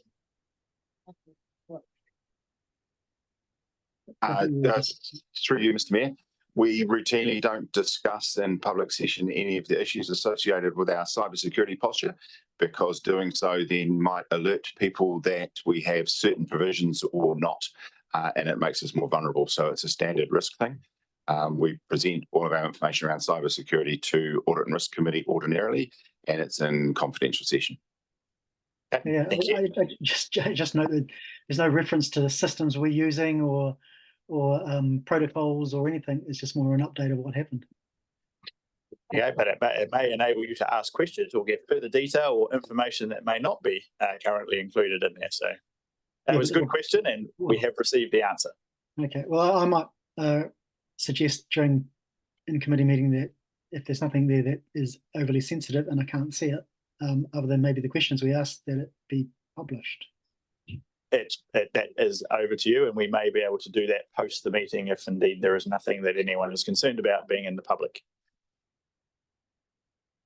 Just to the Mayor, the reason, and it is outlined why this is in confidential, it gives the councils an opportunity to ask those questions around our systems to assure themselves that we do have things in place. So if this is in the public arena, then they wouldn't. In terms of the actual report, we'll have a review whether we can actually release the report after the meeting, but I do think that the discussion should be in confidential. Okay, thank you. That is the way that we will proceed. We are now breaking until 1:20, and we will reconvene in the confidential items.